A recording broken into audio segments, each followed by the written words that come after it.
Good evening and welcome to tonight's broadcast of the AVGL Trials 1v1 in League of Legends. I am your host, Jacob Gem Mountain Palmer, and tonight we have a rapid fire of exciting matches for you because we are in a 1v1 format. We aren't going to be going to your standard league matches. Instead, this is going to be Howling Abyss blind pick, and instead of going for the Nexus, the matches are going to end either when 100 CS is gotten, when the first tower is gotten, or when first blood is drawn. So very rapid fire, and helping me to call all the action, I've got Michael Fisher joining us right now remotely.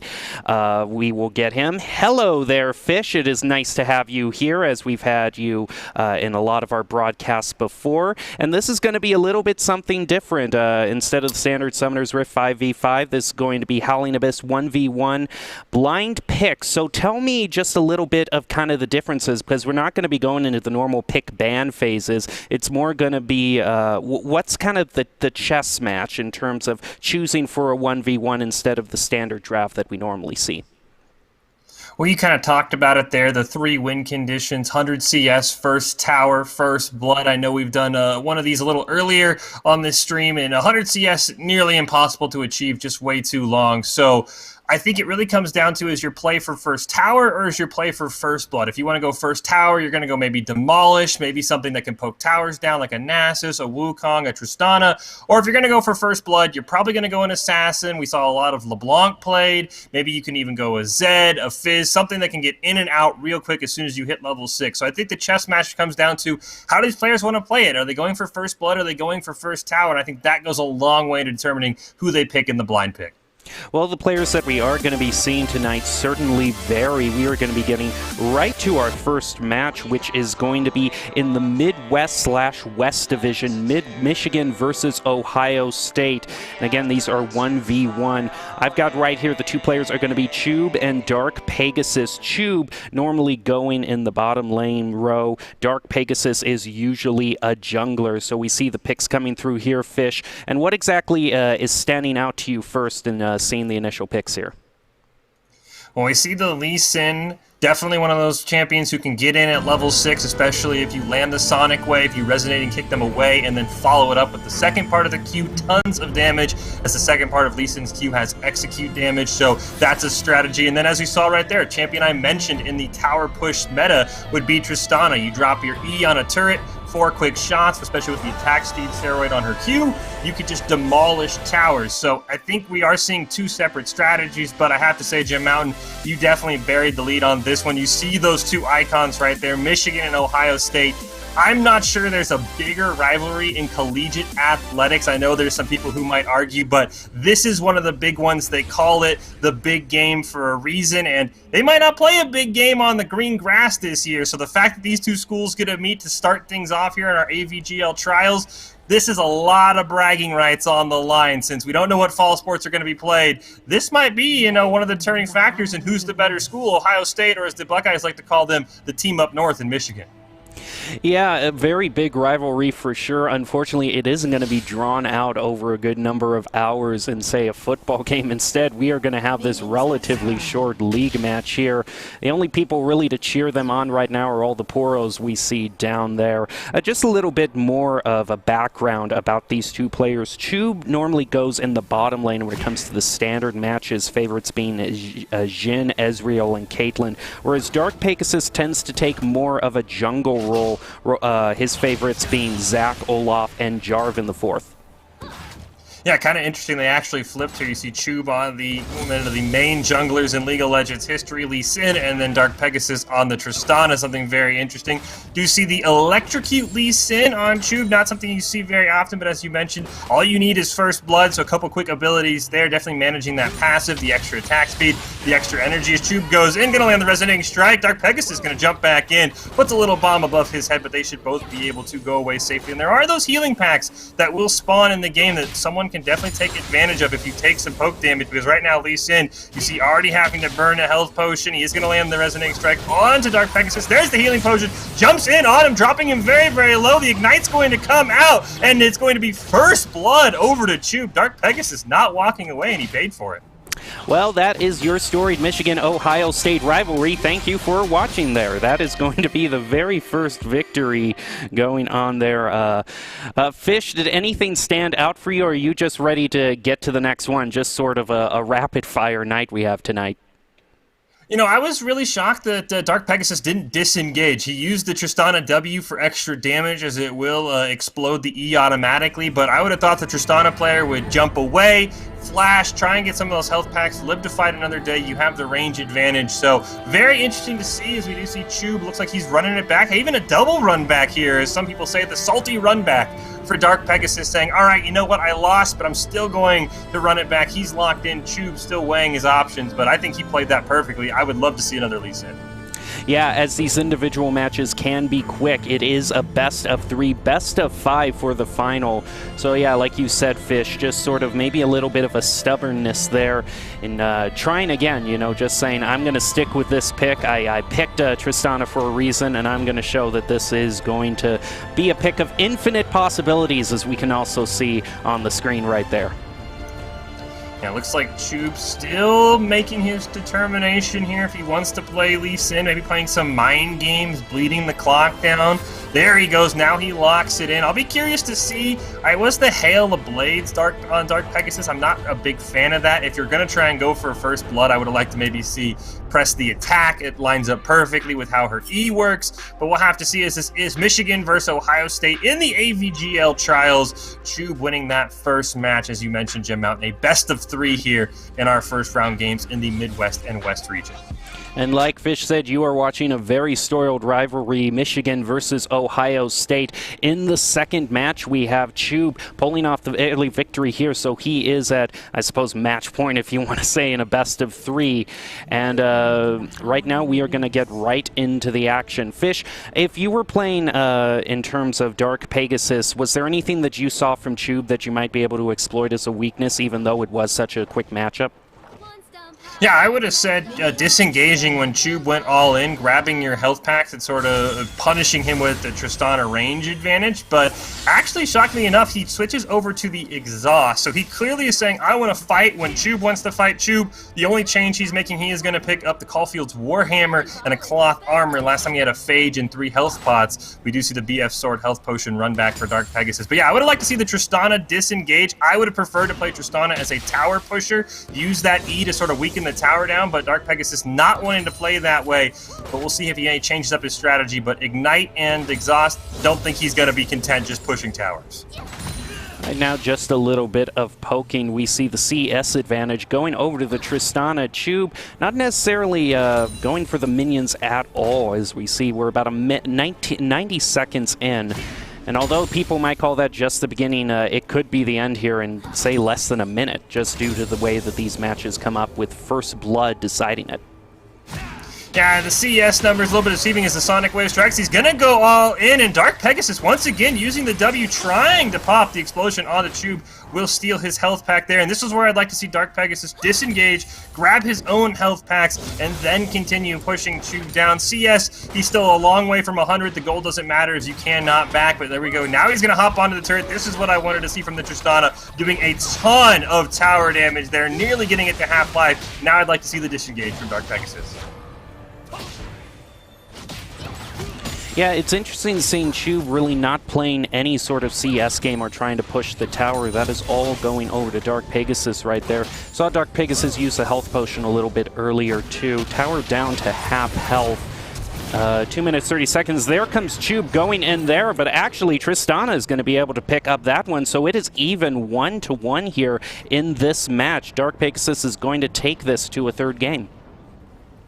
Yeah, that was just by the skin of Dark Pegasus's teeth right there. First blood just mere moments before the Ignite took him down. So he's clearly showing he wants to all in here with the Tristana, which is really shocking to me. Thought he would have backed off. But yeah, great job by Dark Pegasus saying, all right, I'll bring Exhaust and I'll win the 1v1, because Chube said as soon as I hit level 6, I'm going in. And he nearly, just barely missed winning that series.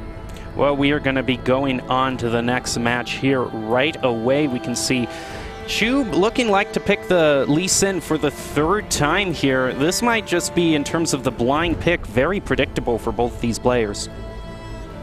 Yeah, I mean, if you're Dark Pegasus, maybe you run it back. Looks like he's going to hover the Mordekaiser. Chube, you have to assume he might pick Tristana since it is blind pick. There is a lot of, you talked about the chess match. Game 3 is kind of where the chess match really begins because, as we saw, Dark Pegasus ran back at Tristana after a loss, ended up proving out to be a good idea with the win, but this time he's going to lock in the Mordekaiser. I don't know if Chube is going to be expecting this, so it will be sort of a shock for him as they load into the game, seeing that it is not a Tristana, and I think in a 1v1, this all goes over to the Mordekaiser, assuming Dark Pegasus can hit level 6 and just be able to take Lisa into the Shadow Realm. He gains that extra damage over time from hitting his 3 abilities. This should be an easy win for Dark Pegasus if he's allowed to get to level 6 without much harm. Well, we are definitely going to see who picks up the win here in this final match. It is Michigan versus versus Ohio State, excuse me. A very storied rivalry coming down to a 1v1 in league. And as you were saying, Fish, earlier, just due to everything's happening and the college sports being affected, it really is these esports matches that can kind of fill the void and allow rivalries like this to still play out. Yeah, and there's nothing more that they would want than to have this come down to a Game 3. We do see Chube going back to the Phage 3 health pot, sticking with the Electrocute, also switching skins up. I know sometimes maybe thinking this skin will be a little bit more lucky, and also bringing the Exhaust this time. I think players overvaluing Flash, a very crucial summoner spell in 5v5, but in this mode you kind of engage and you do not back away as he is going to land the Sonic Wave to start things off there. But yeah, I'm thinking this is going to be all Dark Pegasus, assuming he can get to level 6 and then immediately all in on Chube. Chube's going to have to do a lot of poke damage, as we see right there with the Qs, and try and whittle this Mordekaiser down, not allow him to go full health when they both enter the Shadow Realm. So, Fish, what would you have picked personally in these 1v1 matches? If you were playing there on the field, what would have been your first pick? As we see a nice little engage there by Chube. I would have definitely gone with something like a Tristana, but played it more tower pushy. Just tried to shove the turrets in, as we saw there. As soon as you get it to half-life, disengage, grab the healing potion. I definitely think that's just the fastest way to win, especially if someone's playing a melee champ. So I would have been more on the tower push, maybe even the cheese strat there, but it looks like these guys content with the 1v1. Nice W there from Chube, blocking a lot of that damage. We do see Dark Pegasus using the passive to sort of burn down Chube, but they're both dropping very, very quickly. Exhaust and Ignite going to come out from Dark Pegasus. Chube able to disengage, so there are no summoners left for this Mordekaiser, assuming Chube wants to go back in. He did drink through all of those health potions, though, so he is going to be very much waiting for that health pack. A great job by Dark Pegasus predicting that and getting the minions all the way to Chube's tower. But Fish, I do think you're missing the very crucial thing in that Dark Pegasus is leading 5% towards victory in terms of CS. I think that is really going to come back and really surprise us in one of these matches. Dark Pegasus taking some tower shots there, maybe getting a little bit too greedy. The Exhaust and the Ignite both coming out from Chube that time. Does look like Dark Pegasus fully willing to retreat, going to grab some of his health potions there, get back up to full life. I think both these guys just waiting till they hit level 6. I think this will be a Mordekaiser all in, and if you're Chube, if you can bait him back to the tower, have the tower help you out, that would be huge, because that Mordekaiser shield definitely going to be bigger than the Lee Sin shield, as we both see both pairs hit level 6, just waiting for Dark Pegasus to take him to the Shadow Realm there to put some poke damage out. One interesting thing about Chube going to University of Michigan Flint, it is the first year of esports for that program, and they're still currently trying to get a team together here, so definitely with at least one victory here to their name, getting themselves some good publicity. Hopefully their program can grow, much like ours did in the first couple of years. If you don't know, we are broadcasting for AVGL, but I am coming to you from Boise State University, and definitely every university's got to start somewhere in their program. Yeah, and a win here against Ohio State would go a long way to maybe drawing some attention to the program and getting some people interested. We do see Dark Pegasus has the shield fully stacked up there. That white bar generating as Mordekaiser does damage, so he will have a bigger shield. Does have the slight level advantage, but for now, neither player really choosing to fight. Neither player using those ultimates. We do see Dark Pegasus going to have the summoners up. Ignite is there, so he's going to engage. Nice job by Chube, kicking him under tower. Tower is still active in the Death Realm, and the tower is going to be the difference maker for Chube. Great job using the Lee Sin ultimate and using that tower. They're still there, even when Mordekaiser takes you to the Shadow Realm. And what a play by Chube, winning that matchup where I did not think he stood much of a chance. Yeah, Fish, you were just saying, oh, the Mordekaiser, this match is sure done. But Shub sure showed both of us, making Michigan Flint very proud. And for a first-year program, I cannot wait to see more from him and any teammates he might get together to give us some great matches. But we have many matches to get to that go so fast here, and we're going to be getting to that next match, still in the Midwest West Division right now, that we are going to be going on. It looks to me like the next match is going to be Ohio State University and Arizona State University. For those who might watch AVGL, normally it normally is in 4 divisions: Midwest, Northeast, South, and West. But for this one, they have combined the Midwest and West divisions. So another from Ohio State versus Arizona State, which is going to be the first player from them we see tonight. Yeah, kind of interesting. Too many, the Ohio State player, plays support for their team, which is going to be very interesting. Looking at his champion selection, a lot of Bard, Blitzcrank, and Nami, not champions that you would think would be very well suited for a 1v1. Does have some Karma mixed in there, who I've learned can do a shocking amount of damage, so maybe a Karma pick. And then Snoops, the Arizona State player, 80 carry main, loves his Aphelios, more than 5 times the games played on Aphelios as any other champion, Grandmaster at that, so a very, very talented player. So I would have to say, for Snoops, the Arizona State player, would not be shocked to see an Aphelios or an 80 carry, but for too many, I'll be curious to see how he plays this, because you would not expect a support player to do very well in a 1v1. There's not a lot of supports that you can think of going toe-to-toe, so I'll be curious to see how Too Many wants to play this one out. But often something that does surprise us about these esports players is just how flexible they can be, because they have played these games for such a long time. Snoops, for instance, been playing League since Season 1, so he has been in this game for the long haul. To say that he likes playing Aphelios is a bit of an understatement. As you said, Fish, 5 times as many matches. To my count, 160 matches playing Aphelios. And we look like in this blind pick we're seeing Akali and Darius being picked for Too Many and Snoops respectively. Yeah, neither of them going with their normal roles, as we have Ohio State versus Arizona State here in the AVGL trials in the Midwest and West League of Legends 1v1 bracket. And I will have to say, I'm curious to see how the Akali player comes out in terms of runes and item choice, because since it is Howling Abyss, you get 1 item. You see there, the double rejuvenation bead's going to try and regen as much health as possible. And as I thought, the fleet footwork, thought he might go Conqueror for the extended engages, but I definitely like fleet footwork on an Akali player, a champion that I love to play. We also see the Ignite and the Barrier, but I have to say, I think this one, and I was proven wrong, as we see an early Q miss, unfortunately, from Too Many. I think this one owes all to Darius. He hits level 6, he builds up that bleed, and he says, everybody get up, it's time to slam now. He's going to throw down that axe, and I'm not sure Akali will be able to survive with that much lower health pool. Well, we saw how well your prediction worked for the first match, Fish. But like we saw in the last match, maybe using the tower to your advantage can really even some of the matches up. Yeah, and that right there is why I like the Darius. Usually the Akali Shroud, something that makes her impossible to find, but the Darius Q basically can encompass the entire Shroud, so all he has to do is sort of stand in the middle and spin around, and he should hit Too Many regardless, unless Too Many does disengage out there with the Shuriken flip. So I do think Snoop should be able to sort of death by 1,000 cuts Akali into range of the ultimate there. You do see a ton of rejuvenation beads coming out, and press the attack Darius, something you don't see every day, except maybe in your Smurf games or your very, very low ELO games. Darius likes to be a tank, so little surprised he didn't want to go Conqueror, since there'd be a lot of 1v1 fighting, but right now we'll have to see who can hit 6 first, and maybe if Too Many hits 6 first, he can go in with the ultimate, the perfect execution, and land that execution before Darius can land his slam dunk. Yeah, what's also interesting is seeing how both work up toward the CS. Now, obviously, the 100 CS, very unlikely to be hit, but as we saw in the first match, one of the players just kind of hung back near the tower, didn't even bother clearing the minions at all. Yeah, Snoop's doing a really good job making sure the Darius Q does not land on the minions as often as maybe you're used to doing in lane, just simply so that the lane does not push against him, because that is the one thing, as we saw, it's going to be harder to dive an Akali under turret. She does have the Shroud, as I mentioned.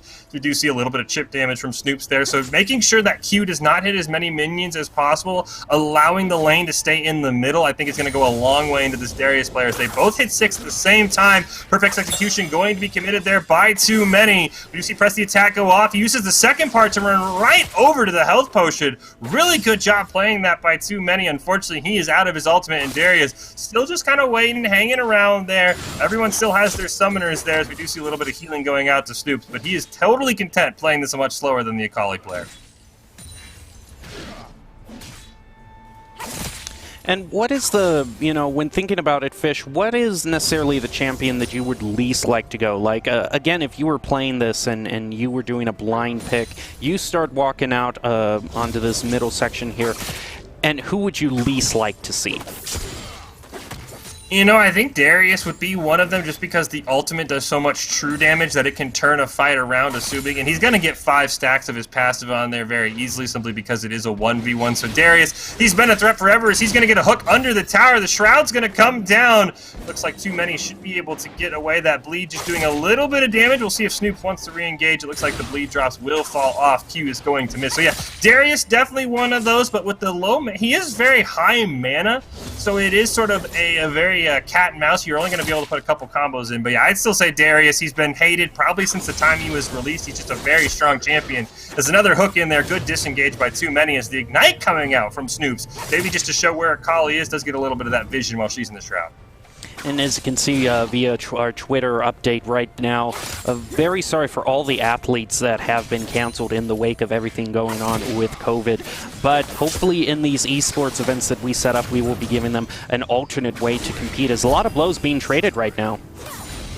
Yeah, looks like the ultimate there for Darius, but it just didn't do enough. The barrier pickup, a really good job by too many. He'll be victorious. I was going to say, the one thing I didn't like about Snoop's pick is he brought the Flash. I think players definitely in Game 1 might overvalue Flash, as I mentioned. It's an invulnerable tool on Summoner's Rift. Very, very rarely do you see anyone leave Summoner's Rift without Flash, except in unique circumstances. I know Boise State has a jungler who likes to forego the Flash to be a bit more aggressive. But I think Flash is going to be something players learn very, very quickly, is not something that should be brought to the table here in this 1v1. And a little bit of a shakeup now. We have seen Tristana before, but the first time tonight that we are seeing Caitlyn definitely could be interesting with the ult being that instant elimination if you can get up to 6 and pull that off correctly. Yeah, I mean, Caitlyn definitely one of the strongest AD carries right now. Pick ban in a lot of professional plays. Tristana, as we saw, just a very strong tower pusher. Caitlyn, I mean, she is known as a bully in the bot lane right now, and this is basically bot lane but without support. So I'll be curious to see, and a little bit of different builds there as well. Caitlyn going for the Cobalt Hammer plus a long sword, 2 health pots, and does have the stopwatch from the Mastery should this game go long enough. Meanwhile, we do see the Tristana player with the Serrated Dirk and the dagger. Once again, Flash on Snoops this time. I'm curious if he's going to enjoy that. You can flash out of range of the Tristana, so maybe something that he thought about it, but I still think Flash a little overrated here. To do see too many. The Ignite and the Exhaust. I think that'll be the top tier summoner choices for this 1v1 as we go on throughout the night. In addition to the Ignite and Exhaust, are there any other options you could see being viable besides Flash? I think barrier, as we see there, too many going to jump in. Immediately drops every summoner. Tries to jump in again. Too many wanted to end this game nearly immediately. What a cheeky play. Unfortunately, he took about as much damage in the process, and the barrier is still available for Snoops. But yeah, I think barrier would be an interesting choice. Maybe heal. Not an awful choice, especially in like an 80 carry v 80 carry matchup. So those would be the 4 summoners I think that you would definitely see play out of. Maybe if you're a mage that spams a lot of spells, you could bring the Clarity, but other than that, I don't think we'll see Cleanse. There's no point in bringing Teleport, and Smite would just be a meme. As we see Snoops has healed all the way to full health thanks to Fleet Footwork. Too many might regret going all in there at level 3. Yeah, gonna have to be a little bit careful as getting in the range of the tower we saw in the previous match. That can really kind of even the playing field. Too many has healed back up to about half, I would say, but that early attack there really not paying dividends if you were to look right now. Yeah, no, it was a cheeky play trying to just end the game really, really quickly. Also with Snoops being the 80 carry main, too many the support main. I definitely think an 80 carry v 80 carry matchup favors Snoops here. I was shocked too many didn't stick on the Akali. I do think Assassins will have their place in this tournament. There is that ultimate you're talking about. Didn't get the elimination, but just used primarily for that chip damage. And Snoops right now doing a ton of damage to this tower, as well as too many just cannot run out. He gets the back healing blow, but even then, still below half health. Snoops has the overhealing from his masteries there, so he is above 100%. Too many just trying to find a way to heal up. He is within dying range at any moment, it feels like. Yeah, and also not just the dying range, but also the first tower very low on health for too many here. That is another win condition that Snoops could be going for if he doesn't necessarily want to try to get the first blood. He's great for two of the avenues, basically. Yeah, and he's even leading in the CS as well. If we do get to there, 29, make that 30 to 16, so basically doubling up on too many if we do get to that point. But as you mentioned, the tower already at quarter life, so I don't think it lives much longer. As too many's gonna see his opportunity, jumps in, barrier used, gonna knock him back into the tower, and Snoops just barely gets it. Another one where both players go down in a matter of seconds, but the game said Snoops got first blood, so that's where we'll believe it. Snoops just barely surviving that one, and he's gonna lead us to a game 3. So another game 3, but what really struck me there is kind of how long and drawn out that was. As we were talking about, the CS, the tower, and health were all going in favor of the Caitlyn until that very last moment when Tristana just jumped in there. Caitlyn was able to pull out the victory in the end, but it just shows you that even though you can kind of build up a steady lead, it can change in just a matter of seconds. As it looks like Akali is going to be the pick for too many, and Aphelios, it looks like, onto Snoops. And this is the one thing that I think is going to favor Snoops. As we mentioned, he loves his Aphelios. 160 games played on that champion. 5 times more than any other 80 carry he's played. So he has that comfort pocket pick that we see teams play on Summoner's Rift when they need a win, and now he can see Snoops playing it in the 1v1 when he needs a win. Meanwhile, too many going for that Akali pick, something he looked very, very strong on the first time here, but we'll have to see how he does against the Aphelios. We do see still a flash here from Snoops, a little bit curious about that one, and the stopwatch choice, something very interesting as well, because it does take a little bit for that stopwatch to active. I believe about 6 or 7 minutes of game time. It was nerfed, and not a lot of people bring it as often as they used to, so we'll see if that does come into play as well. I'm just waiting for the minions to spawn here as they come toward the center. I do have to say, Fish, it does look like it might go towards Snoops here, just with that comfort pick on the Aphelios, but what a great story, I would also say, if too many manages to pull out the victory here, especially if it's against someone with a champion who's had 160 matches with a 62% win rate on top of that. Yeah, I mean, it would be quite the upset for too many, and it would be just an absolute performance for him on the Akali. But I really, just as you can see right now, Snoop's doing a great job just poking him down. Does have the conquer if the fight extends a little bit longer. Too many opting for the fleet footwork. Definitely a rune I favor in Summoner's Rift on Akali. It allows you to keep healing, but we'll have to see. And it's going to come down to, we saw too many last time. He had a lot of these engages right away where the whole point was just to simply whittle down Snoops' Darius. If he can do that again, immediately go in on 6 with the perfect execution, doing a nice job there, grabbing a little bit of that healing potion there. It should do go a really long way into too many winning this, but I'd be curious to see what gun Snoops wants to switch over to. He does have the life stealing from the red one right now, so that is going to help him a little bit as we see just poking down too many and not taking any damage of his own. And just a quick reminder here, this is a double elimination, so even if one of these players doesn't win this first match, we could see them come back, as they will head into the lower bracket if they don't manage to win here. You see the rules there, 1v1 blind pick. Win is first blood, tower, or 100 CS, best of 3, and then the finals and grand finals, best of 7, and no recalls. Your typical Howling Abyss rules there, not allowed to recall, not allowed to buy new items, so things like teleport, things like actually landing a lot of CS, not going to be very, very important, as 100 CS is just so far away from a win condition, you rarely ever see it there. But they are even in CS, and we do see Snoops under tower. Too Many trying to do what he can there, but unfortunately not going to be able to get the follow-up there with the comma and get that extra damage, so he's just content to dodge as many skill shots as possible and do as much poke damage with that 7-strided strike as he can. Right now, both still around health. CS still even. It's very even match. No player has really dived in as we saw in the previous matches. Except right now, look, I start talking and immediately I'm contradicted, Fish. Yeah, unfortunately, Too Many dives right under the tower. He's going to have to do what he can there, popping the barrier. Both to see both barriers actually used there. The Ignite from Too Many. Flash still being held on to by Snoops. Like I said, I'm not a big fan of that summoner. Looks like we're going to see health pots go away. Snoops even had the mana biscuit, or the biscuit as well, that he was going to eat there. Kali still has 2 health potions, so I'm surprised he hasn't started chugging through those, as Snoops now going to push down to the tower. And no Kali ult, no Aphelios ult. We might see a little bit of passive play here for a bit, Jimbo.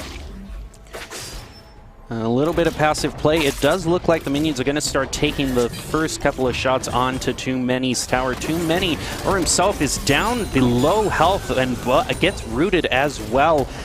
Keeps getting, his health just keeps getting chipped away there, back up to about half health, but he was down to about 40% there for a few seconds.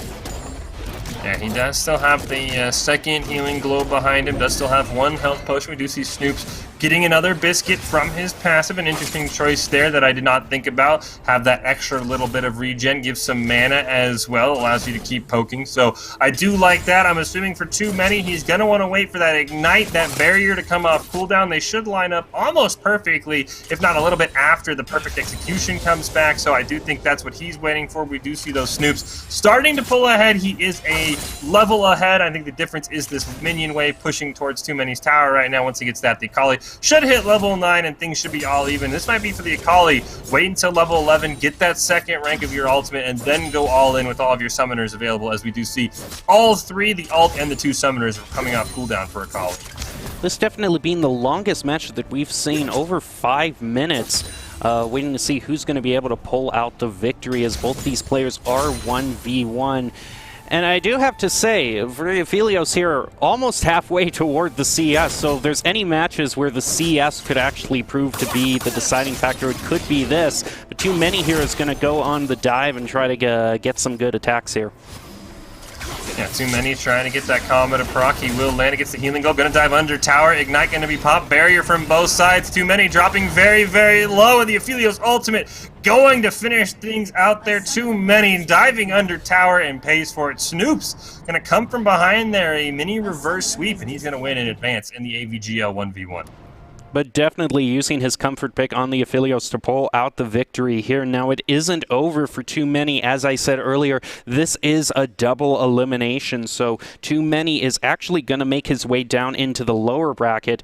And we aren't showing you all of the matches from this tournament necessarily, but we are showing you kind of a best of the best. So the next match that we pick up is going to still be with Too Many as he makes his way through the lower bracket all the way toward the lower finals. As you can see, also here, as we can also see here, the arena that you saw that is currently empty just due to all the health situations that are going on here.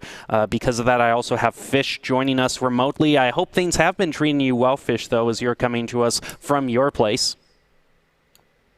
Yeah, it's been fantastic here. I'm so glad that, as we talked about, that esports is still able to go on. But before we get to our next match here, it does sound like we do have a bit of a quick break coming your way, but you want to make sure you stay tuned. As Gem Mountain mentioned, the lower finals in the Midwest and West bracket in the AVGL 1v1 trials coming up next.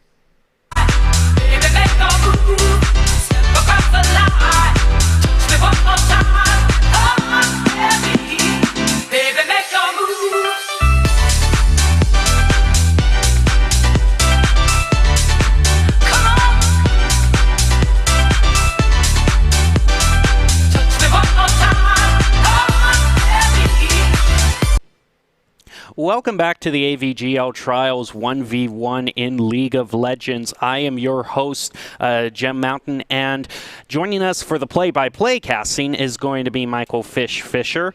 And Fish, it looks like we are going to be going right into the lower finals here. We saw too many, unfortunately for him, fall in that last match against Snoops from Arizona State University. But not the end of the hopes for Ohio State, as they are going to be going on into the lower finals versus My Pet Cactus is the name from Principia College. So I guess we'll just refer to him as Cactus for now, just to make sure we aren't commenting on our shrubbery as we go through this match.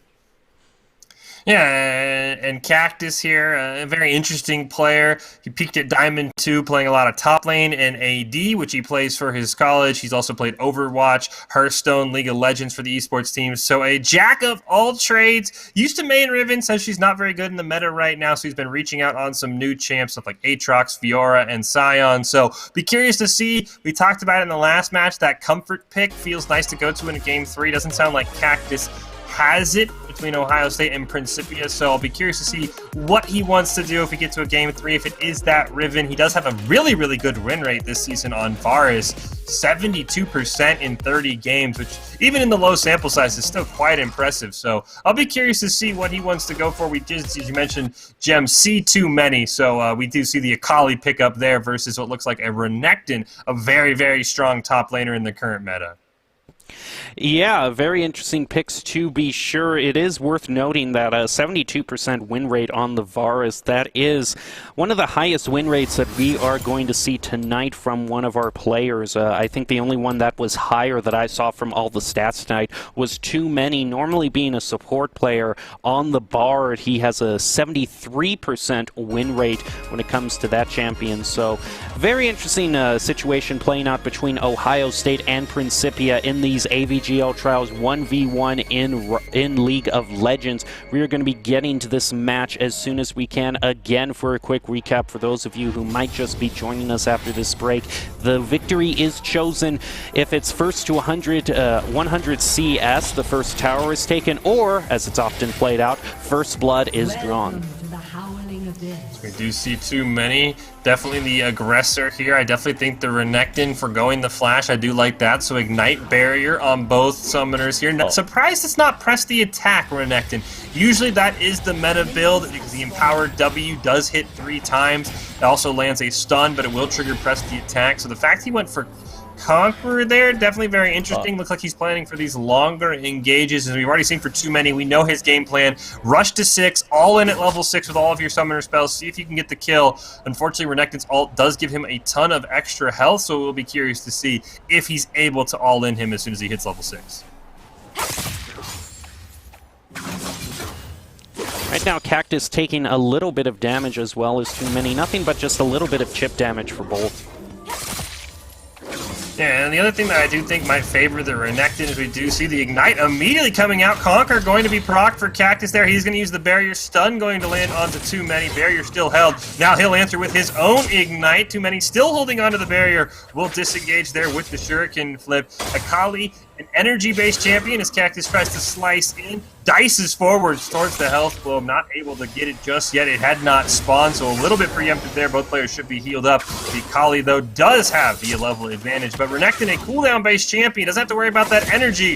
As he runs back, he is going to level up to level 5, but dropping very, very low. Both players getting a health glove once again. And Cactus being punished there, going a little bit aggressive, but he will be able to survive, get back to his tower, and he should hit 6 around the same time Too Many does to provide any sort of, escape from that engage that Akali likes to have with his own ultimate.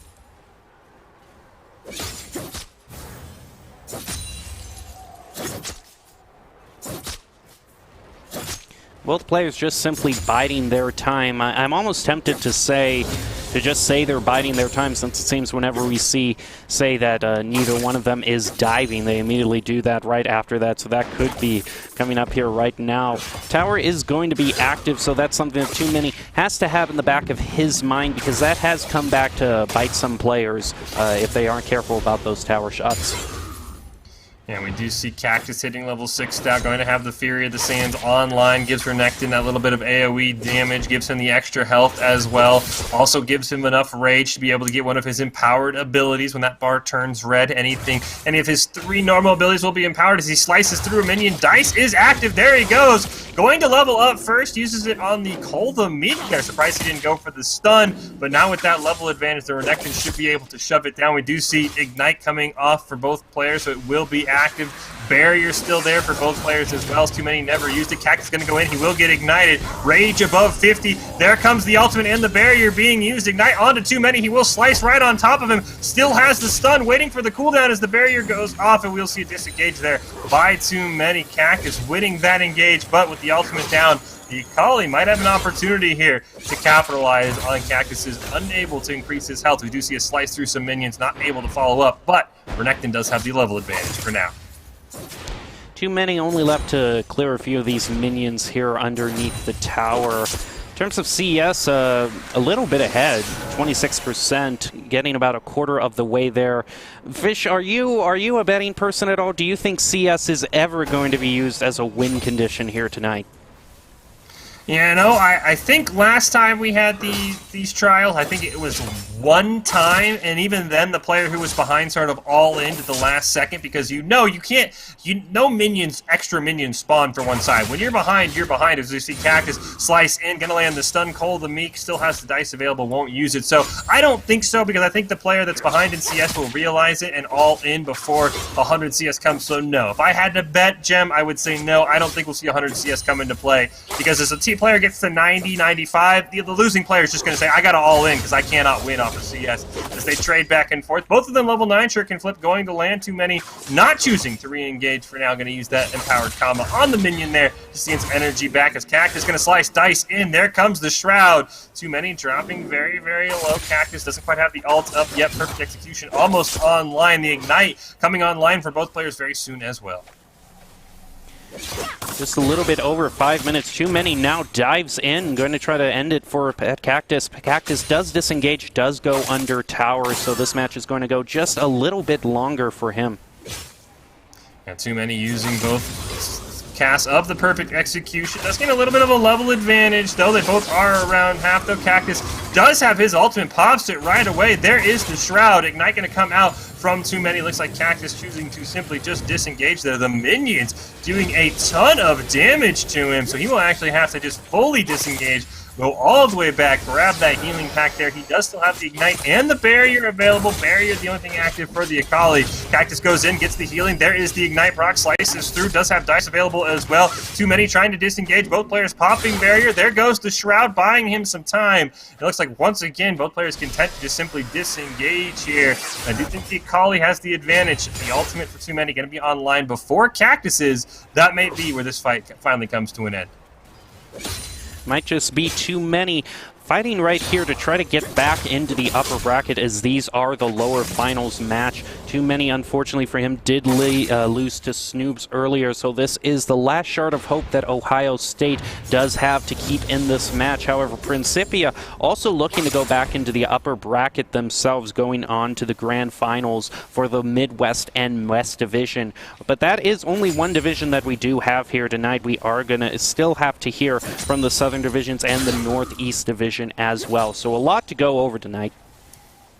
Yeah, we do see here both players hitting level 11, rank 2 ultimates coming online. Too Many hitting 60 CS, so over halfway there towards the win, as we do see the Renekton player already behind, so he knows what his win condition is. He immediately tries to slice in. Good job by Too Many there, popping the Shroud, disengaging with the Shuriken flip, gets stunned mid-animation, but still able to create some distance there. So perfect execution is up for the Akali player. The Ignite not quite online. Unfortunately, the minions are pushing against him, so he will not be able to dive that Renekton under tower. We do see him just landing some chip damage there, just trying to weaken Cactus down. As soon as this lane pushes out, I bet you Too Many goes in as soon as he can. Renekton's ult just coming online now, so there will be some extra health on the side of Cactus should he get all in here by a Akali.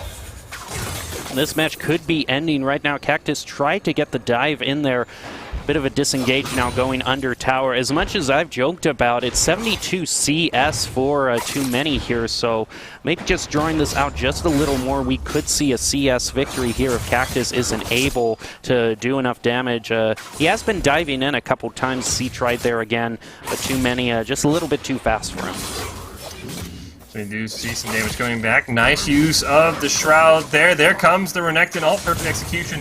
Part 1 going to be committed there as the players are content with fighting. Barrier going to be canceled out by the second part of Too Many's ult. He's going to dive right back in with the Shuriken flip. Barrier going to be used. Looks like it's a fight to the death. Stun lands from Cactus. It just barely disengages. The minions nearly helped him out there. Too Many, though, going to be able to heal. Both players having that double rejuvenation bead means they should be able to regenerate a ton of health as well. But right now, Too Many seems like he's maybe shifted over, content to just win the CS battle. Cactus knows what he has to do. He's trying to put some chip damage on the Akali and build up for another dive, but nobody's summoner is going to be online for about a minute now.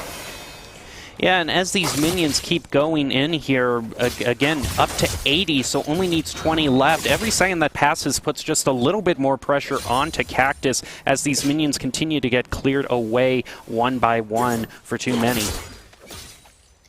And Too Many doing a really great job landing these Shuriken flips onto Cactus there. There we go. Another Shroud canceling out all the damage. Cactus going to have to slice away. One more attack is going to do it. And Too Many in one of our longest games of the night. Going to land first blood there. And as it shows, Gem Mount, just so hard to get to 100 CS. It's just too easy to eventually die here. So we do see Too Many picking up the first victory here for Ohio State.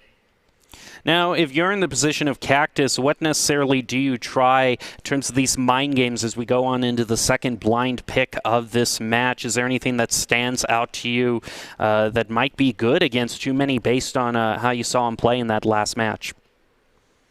I mean, it'd be interesting if he wants to bring the Riven out. Riven has a lot of built-in damage, has the shield as well, so I'd be curious if he does want to use his pocket pick that he used to play at least, but also maybe a marksman, something to just have some gap, some distance between the Akali and himself, but we did see Too Many dive in a couple of times. So I'd be curious to see, is it once again Too Many running it back. Big fan of the Akali. He's played it excellently. But yeah, I'm not curious. Renekton's one of those bruisers I thought would have done well against Akali. So I am going to be very curious to see how Cactus handles this. Still taking a good amount of time to pick, definitely mulling it over. Too Many, just very happy to just lock in that Akali. It worked out for him well. Just wanting to go on making this a 2-0 for him. Yeah, I mean, we've seen the Akali already beat the Darius, something that I would have liked to play into it. And you obviously don't know what's being picked, so you can't just maybe say, all right, let me pick an Akali counter, because you risk running into something else that isn't Akali. So yeah, I would maybe like to see him just run it back with Renekton, maybe just press the attack instead of Conqueror to get that extra chip damage. Looks like he's actually going to run the Darius here, so another Akali versus Darius matchup. We'll see if Too Many can be victorious in this one. He beat Snoops earlier in their match before eventually falling to him in this Akali versus Darius lane, so we're curious to see if he can do it again. Yeah, it worked out for him before. Cactus only has a few seconds left unless he wants to change. He is not going to do that. Sometimes the players like to play with us just a little bit in hovering something and then changing at the last moment. But that is going to be the final pick in this matchup, this 1v1 League of Legends matchup in the AVGL Trials, Principia versus Ohio State. Ohio State with an early lead right now in this match, taking the first victory. So, Cactus with Principia, got to make something happen here if he wants to stay in the running. Yeah, and I already see there a Fairy Charm being selected there for Cactus. As I mentioned, Darius sometimes does struggle with just spamming too many spells in lane, running low on mana, but I don't know if that necessitates a Fairy Charm being brought out, so I'll be curious to see, as we do see Too Many very aggressive.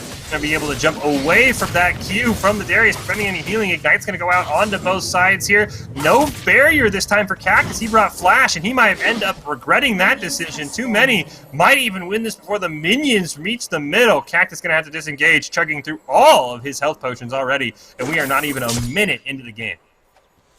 Yeah, Too Many is just going to bide his time just a little bit more because we have seen some players earlier dive in and then end up regretting it. Just a bit of chip damage between both players right now as the minions get into the middle of the field. Are there any champions that you think tonight, if any of the players would want to maybe do a little bit more of a cheeky play and end the game almost immediately? What champions do you see fulfilling that role possibly? It's hard to think of a champion that could end it right at level 3. I think we saw maybe the best bet with something like a Tristana where you dive in right away with the Ignite and the Exhaust. But I think really it's more of a play style than a champion pick, as we do see a nice grab through the Shroud. Unfortunately, no follow-up there. Too Many camping that health globe on the side of Cactus. Not going to be able to spawn. But yeah, I think it's going to be more of a play style. Any sort of heavy burst champion should be able to get it done, as we do see good job by Too Many grabbing that and hitting level 5. So Cactus now in a world of hurt, out of health potions, down in experience, and down in health by quite a large margin. And Cactus still having the flash available to him right now, though, so he might just want to use that, although he might not just be...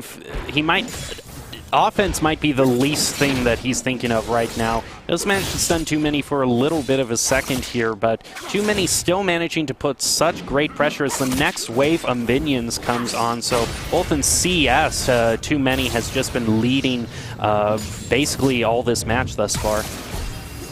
And we see both players dropping very low. Ignite comes out. The barrier going to be what saves Too Many, and he is going to get that elimination. And that's where I've talked about it, and hopefully it won't be brought up much longer. Flash is just not even useful in this mode. Not even pressed by the Darius player there. Barrier might have saved him long enough to hit level 6. Maybe he can throw a desperation dunk down because Akali was very, very low. But yeah, I definitely think players who bring Flash are going to have a very, very low win rate, and hopefully it won't take them too many games to figure out Flash. Valuable on Summoner's Rift, valuable in ARAM, not very valuable in the AVG 1v1 League of Legends Trials, as we see our rules there down at the bottom of the screen.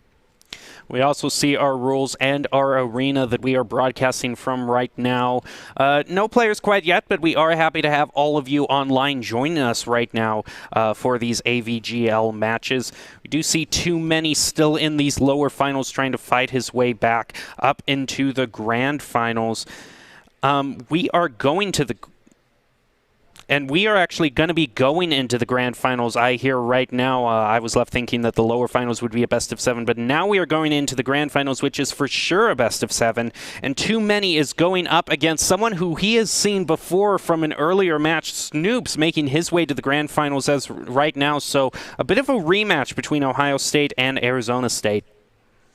Yeah, the grand finals of the Midwest and West bracket there. As you mentioned, a rematch between two players who saw each other earlier, Snoops and Too Many. I'll be curious to see who is victorious there. Also curious to see how the tournament format breaks out. I know some of these where, the player like Snoops who won does actually have to lose 2 in a row in 2 matches, not just 2 games. So I'll be curious to see if Too Many actually has to end up winning 2 best of 7 series to provide him with 2 losses. I'll be curious to see how that works out. But it looks like right away Too Many not going on that Comfort Akali. We've seen him on a bunch of times, locking in the Tristana. Snoop's going to go right into the Aphelios. This is blind pick, so neither player could see who was selected until they load into the game, but double 80 carries. I have to say this favors the Aphelios players. We mentioned Stoops, an Aphelios lover, if you will. 160 games played on that champion, no more than 36 on any other 80 carry, so he is going to really maybe enjoy this matchup. Probably one he's very familiar with as well as a bot lane 80 carry main.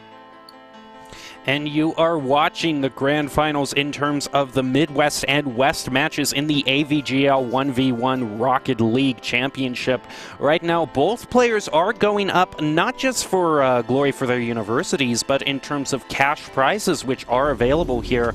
Both players have already earned something getting to the grand finals, as there are prizes for first and second. But of course, both players, especially since this is a rematch between the two, are going to want to try to pull out the victory here. Snoops having a bit of a title to defend for himself, winning against Too Many earlier on. Welcome to the Yeah, and we do see once again Snoop's bringing the flash here.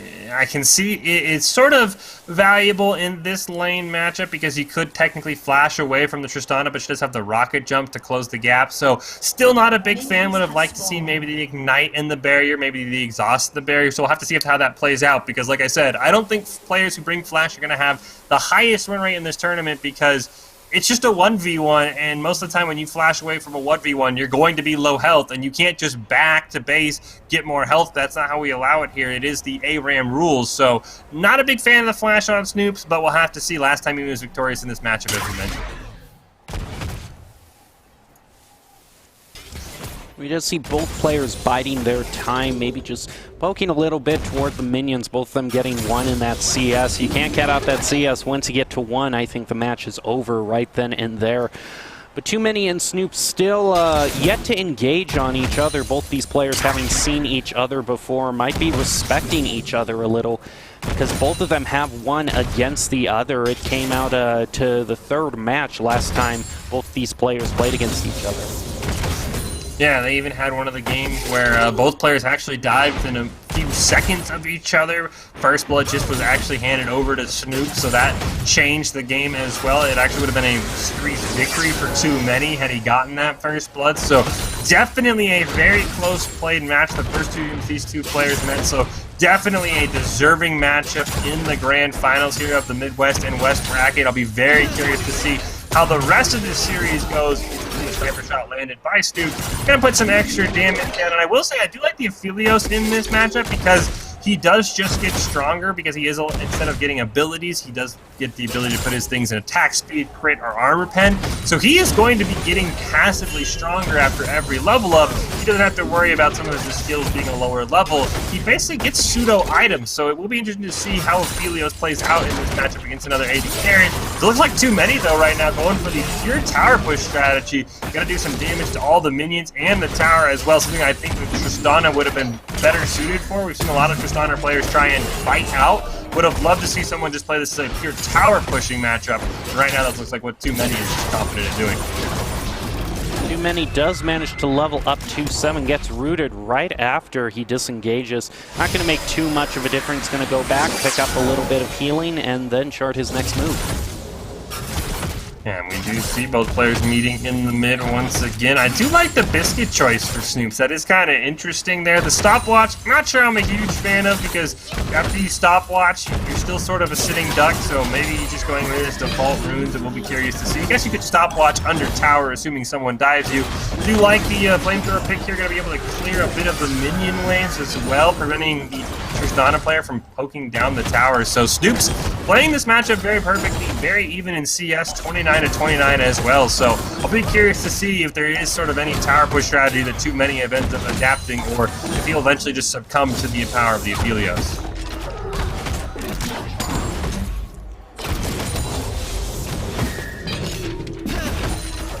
Right now, if you had to really replace the flash that Snoops ended up choosing, you know, we talked about the ignite, we talked about the barrier, the exhaust maybe, anything else, or which one of those three do you think would have best served Snoops in this current situation?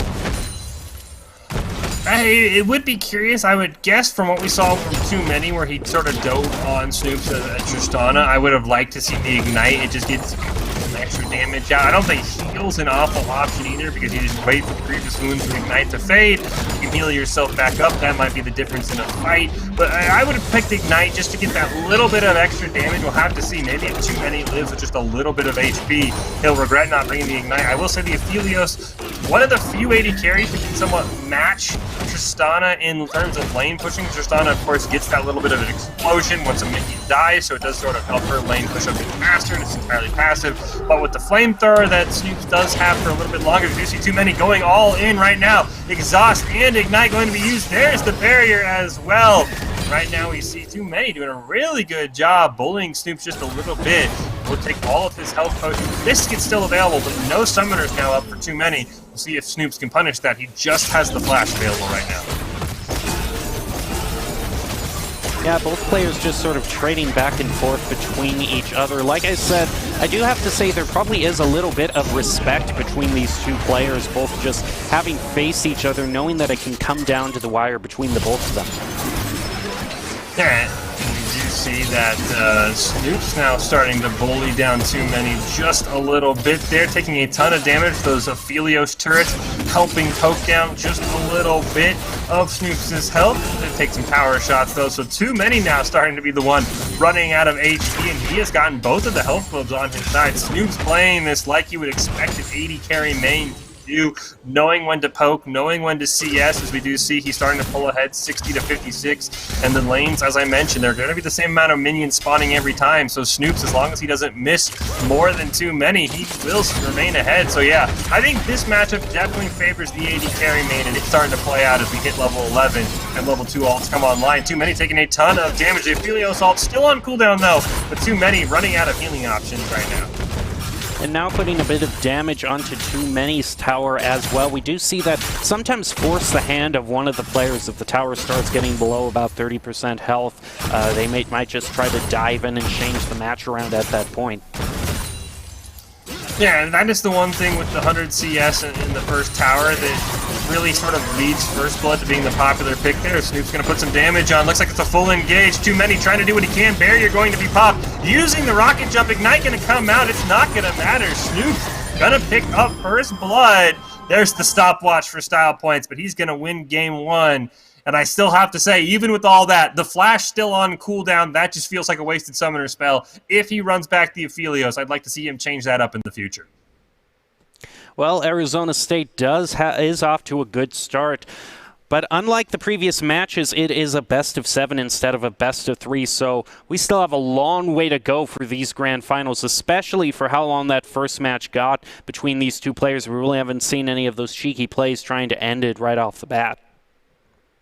Yeah, I would have to guess that Too Many's not going to run it back with the Tristana. I just don't think he wins a 1v1 against an 80 carry main. That's just asking a lot. 80 carry, a very technical role, especially at the level that Snoops plays at, something that is just incredible to watch. So I would have to say maybe we see the Akali come out. It's definitely something he's shown a lot of favor towards, using that in the lower finals as well to advance back to the grand final. So yeah, I'd love to see the Akali come out. He beat Snoops Darius earlier in the tournament, so I would be very shocked if we didn't see sort of an assassin Akali, maybe even against the Aphelios. I have no problem with Snoops running it back until he loses. As we mentioned, it is his favorite, but actually something we talked about a little earlier, Too Many, a support main for the Ohio State team, bringing out the Karma, probably one of the higher damage supports in the game behind Lux, and maybe if you want to get cheeky, something like a Brand or an Annie. So I definitely like the Karma pick, as we do see Snoops kind of shuffling through all of his champions there. Would not be shocked if he eventually lands back on the Aphelios, but I would love to see the Yone as well, the new champion. Nope, there it is. There's the Aphelios, and so this is a matchup I'm definitely looking forward to seeing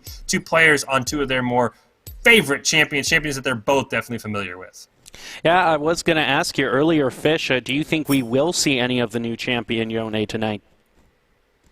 You know, it's kind of been interesting, and I know we've had another tournament that the Boise State League of Legends team is in, and through 2 games we haven't seen Yone. I know there's still a very strong opinion on him is yet to be determined, whether or not he's good like his brother in the lore, Yasuo, whether or not he is maybe just overhyped and seeing a ton of play because he is the new champion in League of Legends. So I will be curious. He doesn't really suit the style of a 1v1 in terms of either a bruiser or an assassin, and he definitely requires you to fully commit, both his Q and his R sending you all the way in. So I'll be curious to see. I don't think we will. If we hop right into this, no cheeky ganks to start here. Too Many and Snoops just going to trade minions back and forth.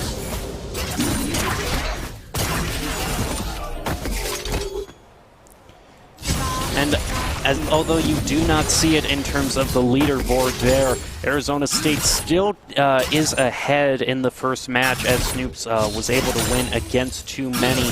Too Many is changing it up, going with Karma instead. It looks like Too Many, both of them have chosen the flat this round, Fish. Yeah, I would be shocked. It would not be shocked if Flash is never used from either player. Maybe one of the players will flash away and attempt to live through an engage, but definitely not a big fan. We do see the clarity being brought out by too many, something that you might think you would see on a champion like Karma, someone who has to spam the abilities to be able to do damage, to be able to push the minion wave there. So not a bad choice, but like I said, not a big fan of the Flash. Would like to see maybe the barrier, maybe the ignite, but right now they're just content to trade back and forth. And Snoop just ever so slightly pushing towards the tower of too many. The Arcane Comet going to land some chip damage there, but right now neither player really ahead. Yeah, I wouldn't bet on the tower being pushed by Snoops yet. Minion control still looks like too many is just a little bit doing better in terms of that. Both of them are even in terms of CES, but it is seesawing back and forth in that regard. I mean, Snoops is ahead, but there's an entire minion wave that too many can take out here. That might even things up. But right now, for too many, the concern is, and this is really a concern for all mana champions, there's only so much you can do with mana as the engage does go back and forth there. Both players about even. Snoop's going to be able to land some extra damage there just with the auto attack. You see too many already at half life. Didn't go with any fairy charms, so his mana regeneration going to be limited. This is why I don't think you see a lot of these sustained mages in these 1v1s, because mana is just such a precious resource and not something that's easily re-obtained besides just sort of auto-attacking, and you're never going to out-auto-attack an AD carry. So I think right now that's where I'd like to favor Snoops. He's going to hit harder in the audio attack phase, and he's not going to have to use mana to do damage, at least not as much damage as Karma can do, as we do say both players. On the health build there, Root going to come down. Shield for too many with the flamethrower, going to get some extra damage to the minion. Chase down the Karma, going to force too many all the way back to the second health build there, and Snoops just definitely okay with that. Going to put some damage onto that tower and start to poke it lower and lower. About 3 minutes 30 seconds into this match, just a slight lead coming on to Snopes here. Actually, I'd say more than a slight lead, since too many is down to half health. Looks like the prediction is coming true here, Fish, though. That flash not being used at all this match, despite both of them picking it. Yeah, I definitely think it's flash. It's just something that players are used to on Summon or Rift. You think going into a 1v1, oh, I'll just flash away, but think about it. In your average 5v5 game, why are you flashing? You're flashing for a kill, or you're because someone flashed over a wall, or you're flashing to survive so you can back to base. You cannot back to base in Howling Abyss. It's the ARAM rule set. You can't go back and get mana. You can't go back and get items.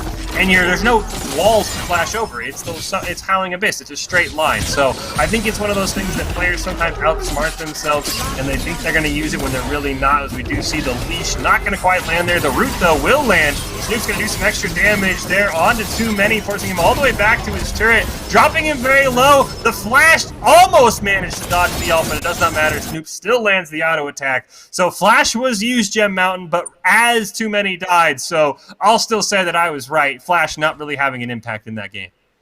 I'll say you were right there, Fish, as well. So you got to say that Too Many's in a bit of a difficult spot, because he's going up against Snoops, who is just comfortable auto-picking this Aphelios match after match after match. We do see him picking the Caitlyn here.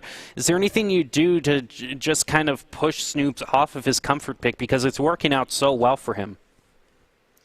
Yeah, you definitely have to pick a bruiser, like a Renekton, like a Darius, someone that you feel comfortable that you can dive onto an AD carry like Aphelios, and you can do a ton of damage and force him to use that flash, because Aphelios does not have any sort of gap creator in his kit. So that would be mine. Of course, if you are playing an AD or a bruiser, against an AD carry, you're going to take a lot of this little chip damage over time. So I definitely would think that's still the better matchup. I don't know if a support player like Too Many, even as talented as he is, will stand a chance against an AD carry main like Snoop. So be curious to see. The Caitlyn, definitely one of the most strongest AD carries in League of Legends right now. That headshot damage, if you can land a trap, the 50 caliber net as well, or 90 caliber net, excuse me, living in the future she is.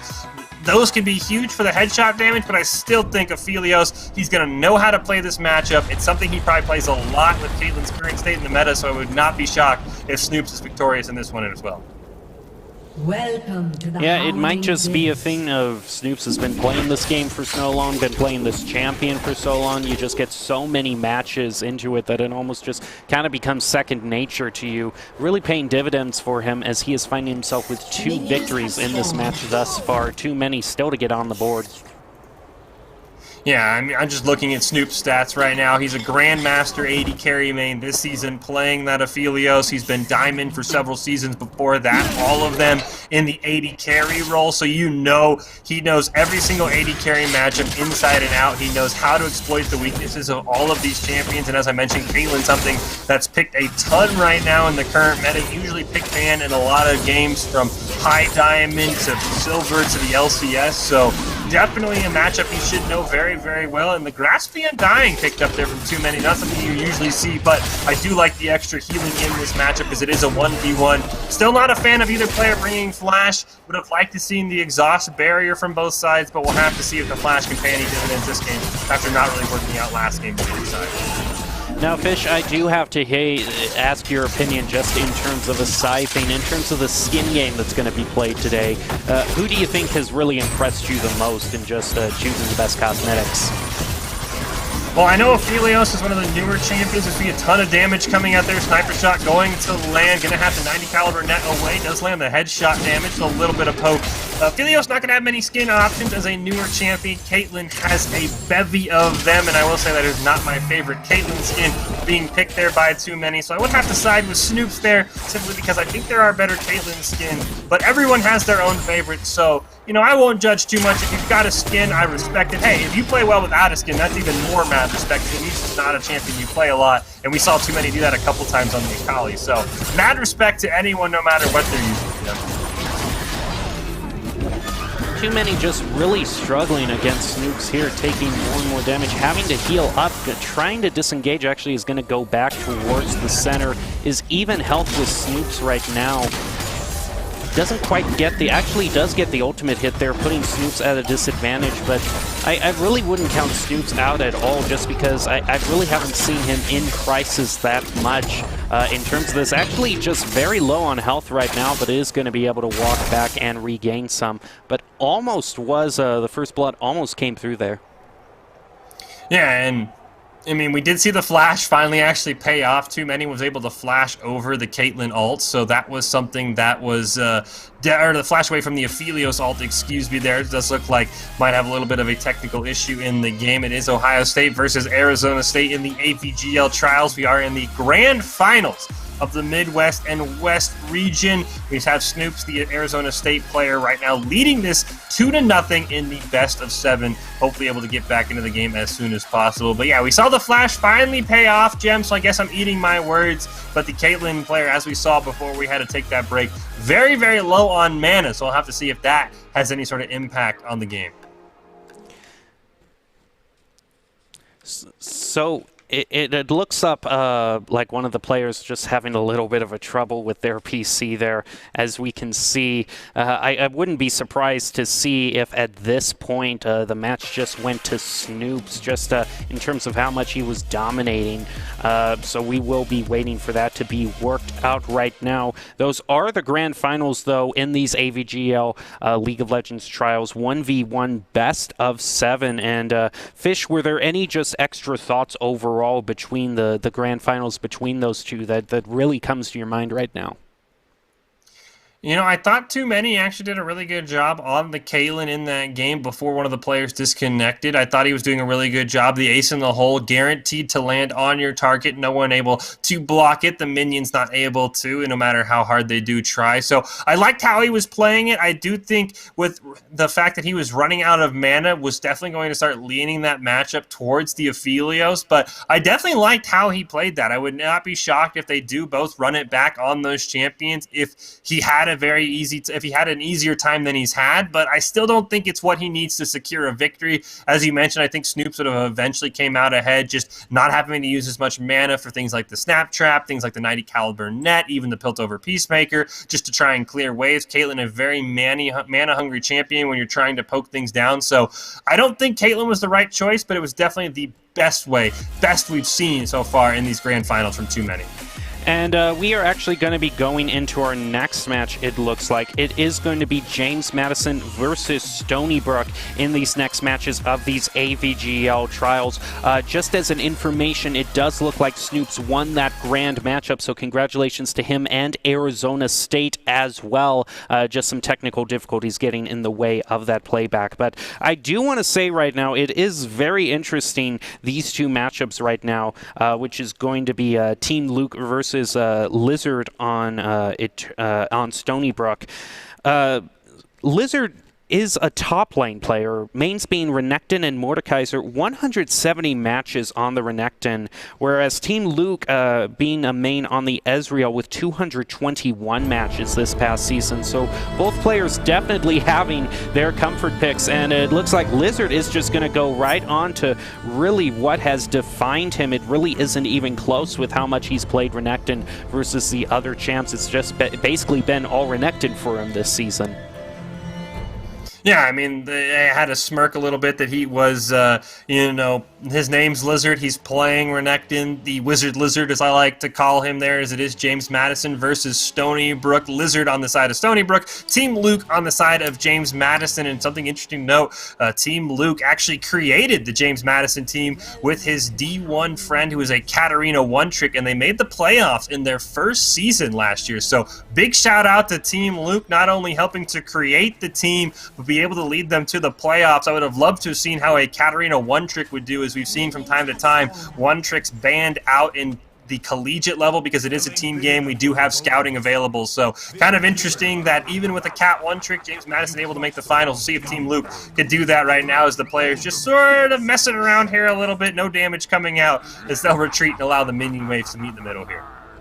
And is there anything you see in the choices of abilities that you see here? I do see that Lizard is doing the flash, where it doesn't look like Team Luke has gone for that. Lizard just trying to dive in immediately, just a little bit of chip damage between the both of them, but nothing coming from that in this early stage of the game. Yeah, I will say the one thing I noticed, I know in one of our games in the Midwest and West bracket, we saw a Renekton player with the Conqueror. I do like the press the attack there. Goes very well right there with the W of Renekton. When it's empowered, it will hit 3 times and immediately trigger press the attack. One of the reasons he is played at the LCS level constantly in the top lane. He has that extra bit of damage. So I do like that. The Flash, I will say, one of the few matchups where I don't hate it. Lucian has a lot of ways to get away. He has a dash, so you can use that flash as well with the slice and dice on Renekton to be able to close any gaps, because you will have a lot of distance between you and an AD carry like a Lucian. So I don't hate the flash in this matchup, but I'm not going to be convinced that it's going to play as big of a role as Lizard might think. I do like the Ignite and the barrier for Team Luke to press the attack as well. A lot of ways to put some chip damage on that Renekton, and this is the matchup that you sort of, I was talking about in our grand final. You have an AD carry player. Usually the way to beat them is to play a bruiser, but can you get on top of him with no team support,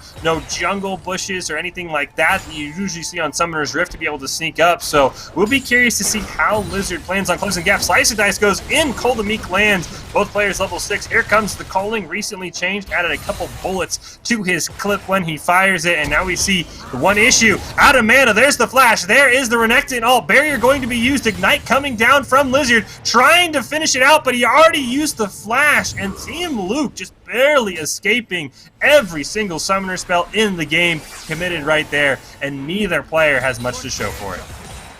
Both players are just going to take a little bit of time to heal back up and get back to it.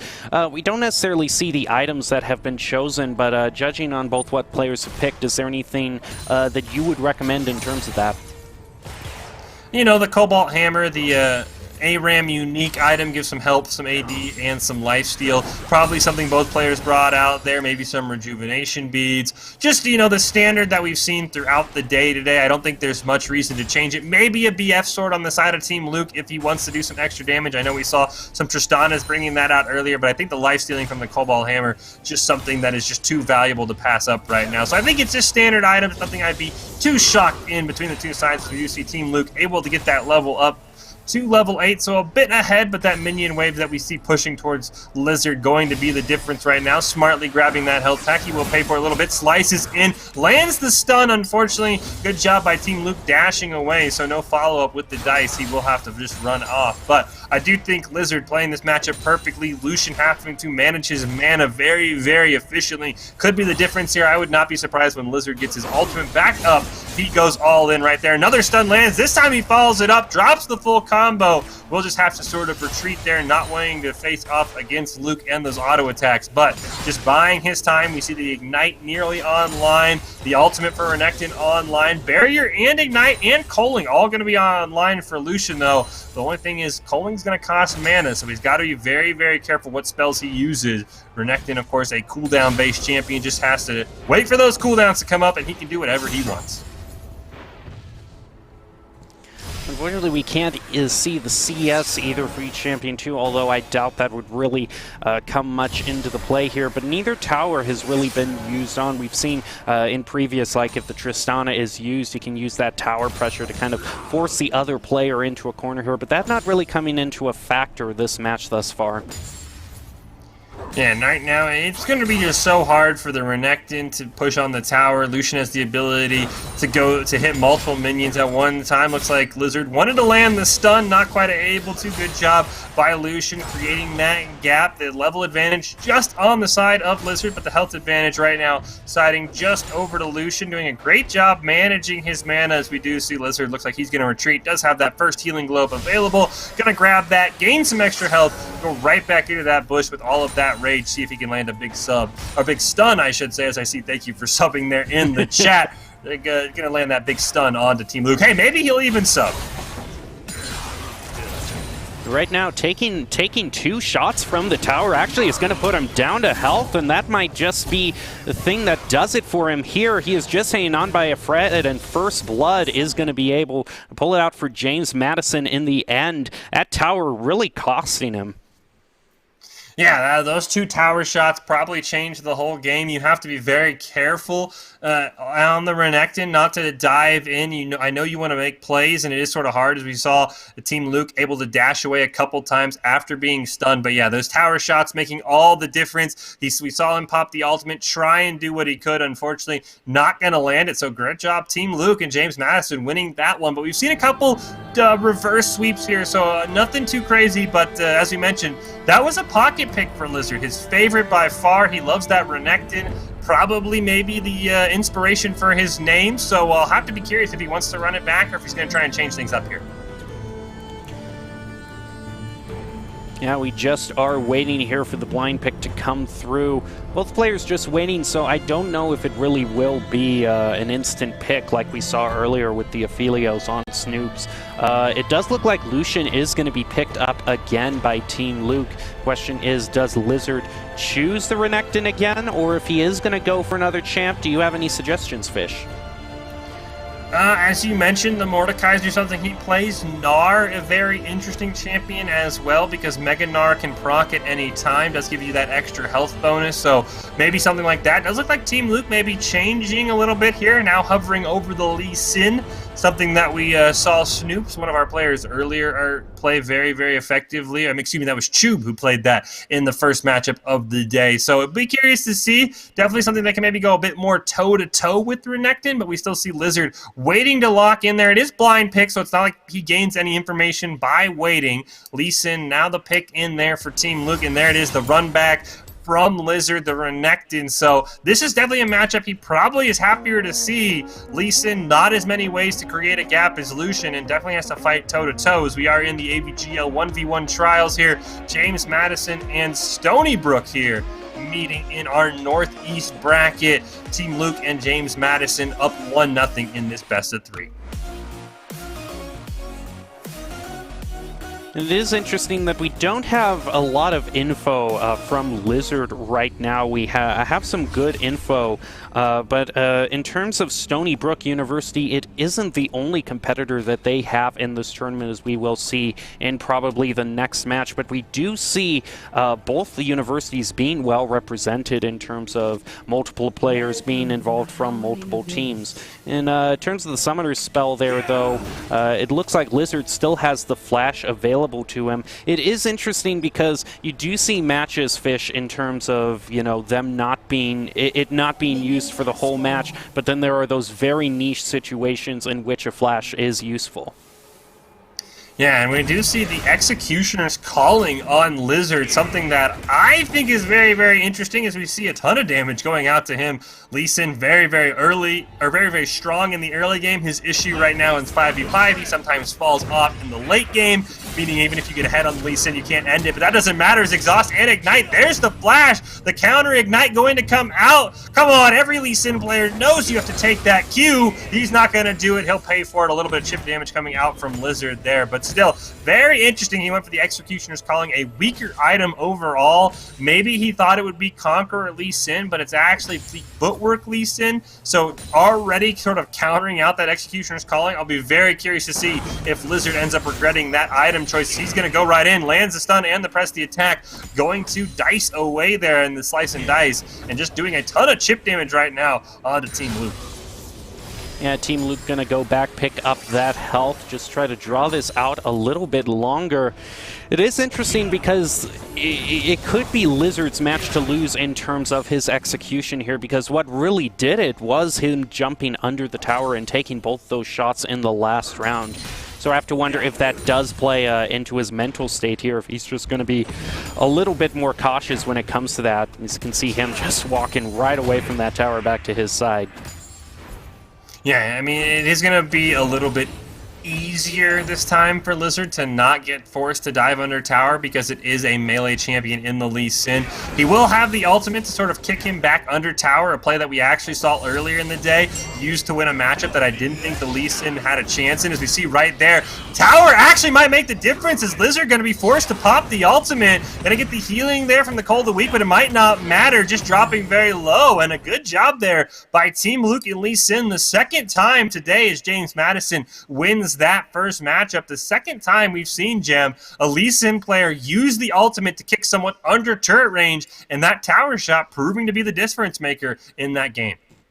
Well, good job to James Madison University being well represented. Team Luke is going to be moving on to the next match. But as I said earlier, that isn't the only representation that both these universities have, because we are going to have two other players from both these universities coming up in this next match. It looks like it's going to be Ryby versus Packrat from James Madison and Stony Brook, respectively. In terms of Ryby, from my notes, it looks like he mains mid. His champion is Echo. We see a 67% win rate on that champion for him.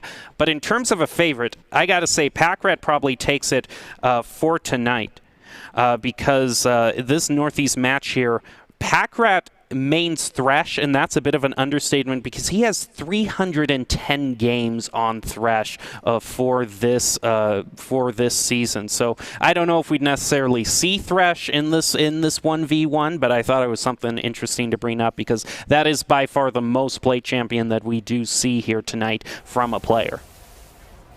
Yeah, I will say the only problem is Thresh, not a very popular 1v1 champion, as we are going to hop right into this one here, so it will be interesting to see. Actually looks like a different match there. Team Luke taking on Dive Step, so not something that we've been talking about there, but one of the players that we are still familiar with there in Team Luke, who won earlier in the night, and he's already on a different champion, the Akali there. So definitely something we've seen very, very popular pick tonight. Not something I would have thought I would have seen an AD carry main on, but we'll have to see if the Akali can punish. The Caitlyn there does have the Ignite barrier taking on the heal barrier, which is something from the Caitlyn player that I like to see. The AD carries forgoing the flash, bringing that second useful summoner spells. Both players on the health globe there. Both of them will pick up the second tick as the Akali just slightly ahead in levels.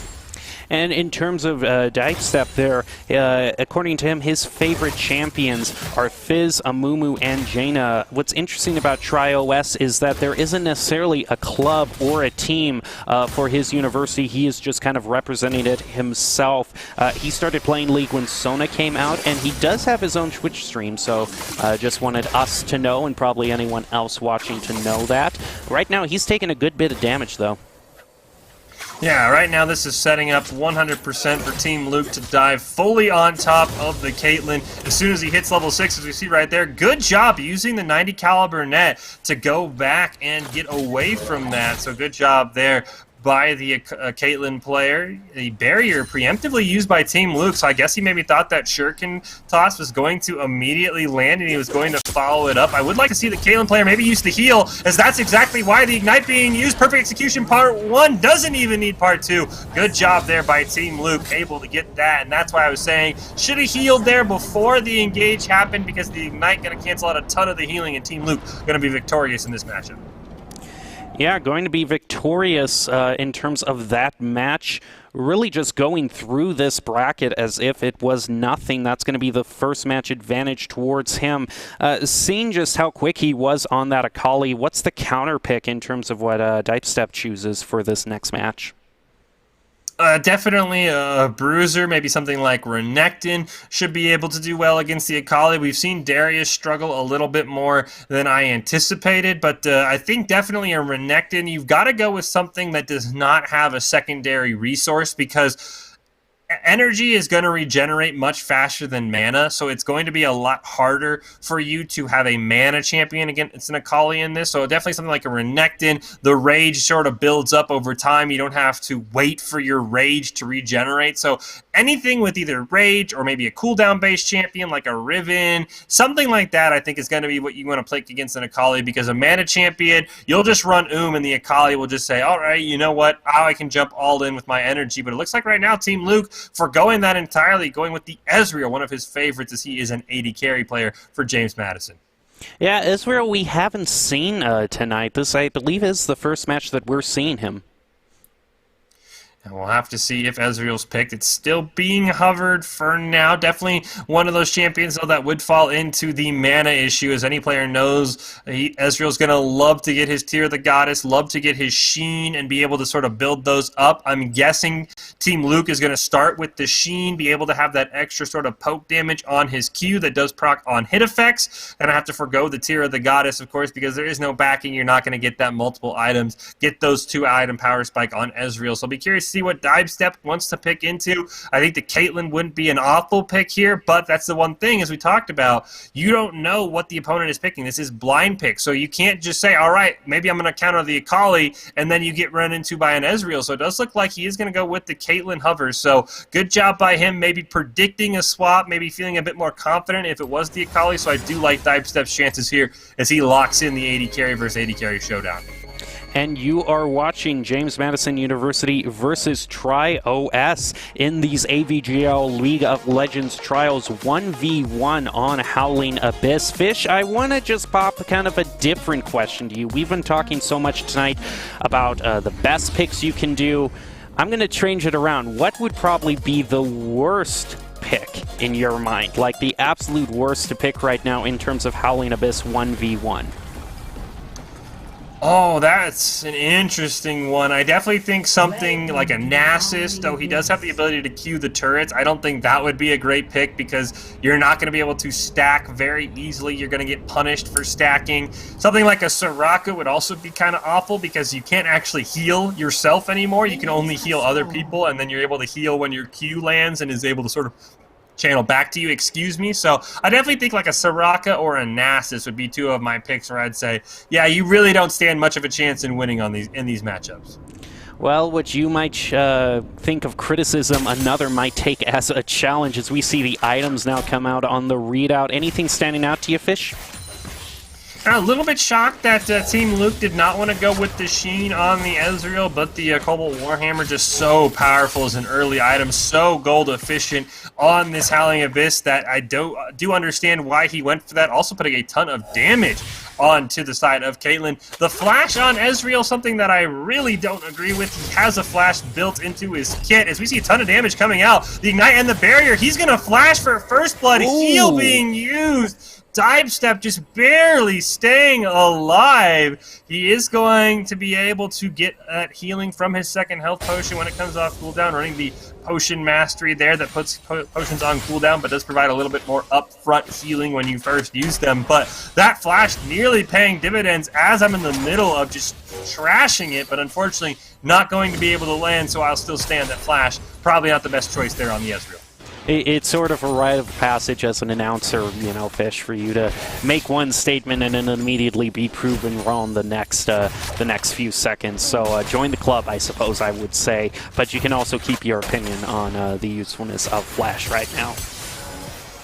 See a ton of damage from Team Luke going out using that WQ combo excellently onto the Caitlyn. Both players going with the health biscuits there, so they will be able to regenerate a lot of that life. Gonna be curious to see the ultimate True Shot Barrage going to whiff, unfortunately. And this is where the Ezreal player might start to feel the pain of not bringing a Sheen into this matchup. He is starting to run low on mana. He's got to use a ton of it to poke, as we do see he's doing a lot of damage. Gonna miss that Essence Flux there, so he is able to just fall back. But Caitlyn might soon be able to recover here, just because a lack of mana on the Ezreal side means that is going to slow his poke down to a crawl. Would have almost liked to see the clarity over the flash on the Ezreal.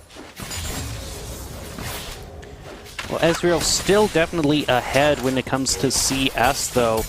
Mana really is the only thing that he really is behind in right now, as he has a great lead in terms of CS and also health. Yeah, he is very, very far ahead. It will take the Caitlyn player a very long time, though the Fleet Footwork should go a long way in helping, assuming he doesn't actually get hit by any of the Ezreal abilities there, into healing Caitlyn back up towards full life. There we go, though. Once again, another bit of poke landed by the Ezreal there, using the overhealing as well, so actually able to create a bit of a shield for himself with his auto attacks and his Q. Starting to gain the level advantage here. Essence Flux about 3/4 of the way from coming off cooldown, so he might be able to land that, as he is just abusing Caitlyn right now. Has to walk in range. Takes a tower shot, though, but Dive Step not going to get any healing from that health build. But right now, I think Ezreal buying time, waiting for the True Shot Barrage to come up. Might try and combo that with an Essence Flux or something else to finish this game off. Yeah, in terms of finishing this game off, it also has been that steady lead in CS that might be forcing Dive Step's hand in terms of the tower, because his tower is already down to half health. So if that tower keeps taking more damage, it might just force Dive Step, even if he doesn't want to make a play, might just force him to make a play. Yeah, True Shot Barrage going to hit off camera there, so Dive Step now dropping even lower. The Flash and Ignite are up for Team Luke. Mana starting to become a concern, but right now he is fully committed to pushing this tower down. Dive Step gonna have to make a play very quickly here. Team Luke fully commits, gets the tower. Our first tower win of the night, and just for good measure, looks like the players will auto-attack each other. First blood not going to matter there, as Team Luke gonna be victorious once again. This time, our first tower victory of the night, Jim. Yeah, I was just I was just saying, if you're talking about Flash all night, I'll talk about the towers, and it finally paid off for me in that regard. So we are going to be going on to the grand finals in terms of the Northeast, the second division that we are covering tonight. Team Luke is going to be moving on to that. And in terms of old friends, it does look like one of the players that we did not get to see in the match that we were setting up, we actually skipped over a match because there was some problems with the footage of it, but we will get to see a player from that match we skipped over, the player Packrat from Stony Brook University. He main support on the school's B team, and he was the one I was talking about earlier, having 310 games on the Thresh, but it doesn't look like he's going to be picking that, instead looking like he's going to be favoring an Akali pick. Yeah, we might even get our first mirror matchup of the night in Akali versus Akali. I would have liked to maybe seen the Thresh come out. I know full AD Thresh, definitely something I've messed around with from time to time in normal games, the E does gain scaling damage increase the longer you wait to attack, so you can actually do some big damage chunks as AD Thresh. It does take some items, though, to get online, and as we've talked about, you really only get that 1350 starting gold for Howling Abyss, and that is it in terms of items. So yeah, right now, one Akali locked in on the side of Packrat here. Looks like we're waiting on another Akali lock-in. Be very curious. I know you mentioned it earlier, Jim, the skin choices. Akali, the champion that I love to play. Love the old Akali. Not quite a fan of the new Naruto running Akali, but I still play it a lot. Definitely an owner of a majority of the skins here, so I will be totally basing my choice off which player brings out the better skin in this matchup. Well, I'm glad to hear that. A little bit of superficiality for this final match right now, even though I'm the one who brought it up in the first place. This is Stony Brook University versus James Madison University in this Northeast finals match, the grand finals match in terms of the Northeast division of these AVGL League of Legends trials, 1 versus 1. And after that, we still have one division to get to tonight, which will be the Southern Division. Yeah, still a lot of exciting League of Legends in store for us tonight. Very excited to see our first mirror match of the night. A champion that, to my knowledge, last time we had a 1v1 trial was not played heavily in the Akali, but something that is clearly being used here as a very popular pick, maybe even the most popular champion of the night, as we do see two of my favorite skins on the old Akali, the Blood Moon Akali and Nurse Akali. Not a fan of how the animations transitioned over to the new one, but I am a big fan of the Blood Moon Akali on the side of Packrat, so I will favorite him for now. Right now, he is the one losing the trades, though. Team Luke hitting level 4 first, as we do see mirrors across the board, at least in terms of the summoner spells, Ignite and Flash. Both players running Fleet Footwork as well. The only difference, a Rejuvenating Bead and 5 health potions on the side of Team Luke versus a Longsword and 2 healing potions on the side of Packrat. So we'll have to see how that extra healing comes into a play here, as both players just starting to poke each other down here, both of them level 4. So it will be a very interesting, I think this will be a level 6 or level 7 kill. So we do see the comments going back and forth, Shroud being committed. Team Luke, now we see the Venn diagram of Shrouds. Is Team Luke going to get away there, and he is able to get that first healing blow.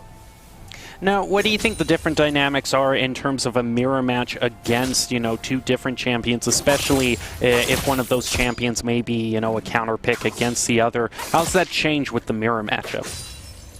The mirror matchup just really comes down to resource management in terms of energy, something that regens a lot faster than mana, but still you have to manage it. Are you able to land a second Q on the Akali? How fast can you land the second Q? I know they had just actually nerfed that about a few months ago when Akali was sort of dominating to make it so you can't land back-to-back Qs until you get it all the way until level 5.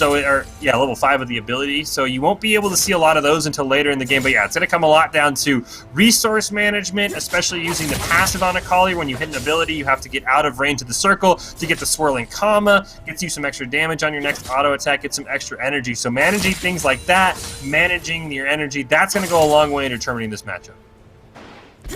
Well, Team Luke being forced under the tower thus far, being pushed back a little bit in terms of CS, and tower was in play for the last match, and even if you don't get it, like I've been saying, sometimes it can force your hand. If it's already about to go down, you just got to jump in there and try to win the match via first blood instead, but we're still a bit of a ways out from that.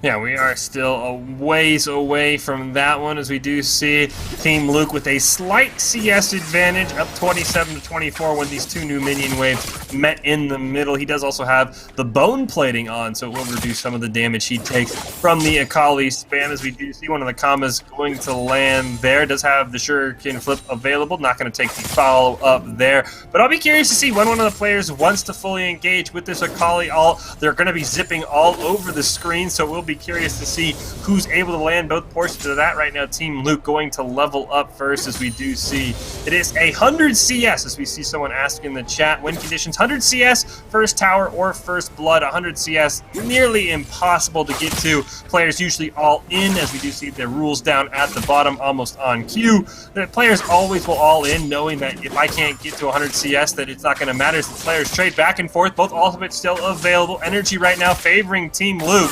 No summoners going down. There's the first perfect execution being used, answered by the Ignite and the Shuriken Flip. Both perfect executions, part 2, and first blood over to Packrat. He was willing to commit, and he is going to win this matchup. Great job by him to secure game 1 in our grand finals. Yeah, right after someone in Twitch chat says don't lose, so there's a bit of motivation for you right there. Stony Brook taking the first victory, but since this is the grand finals, it is going to be best of 7 instead of best of 3, so a long way to go here. Team Luke still has plenty of opportunities to even this out.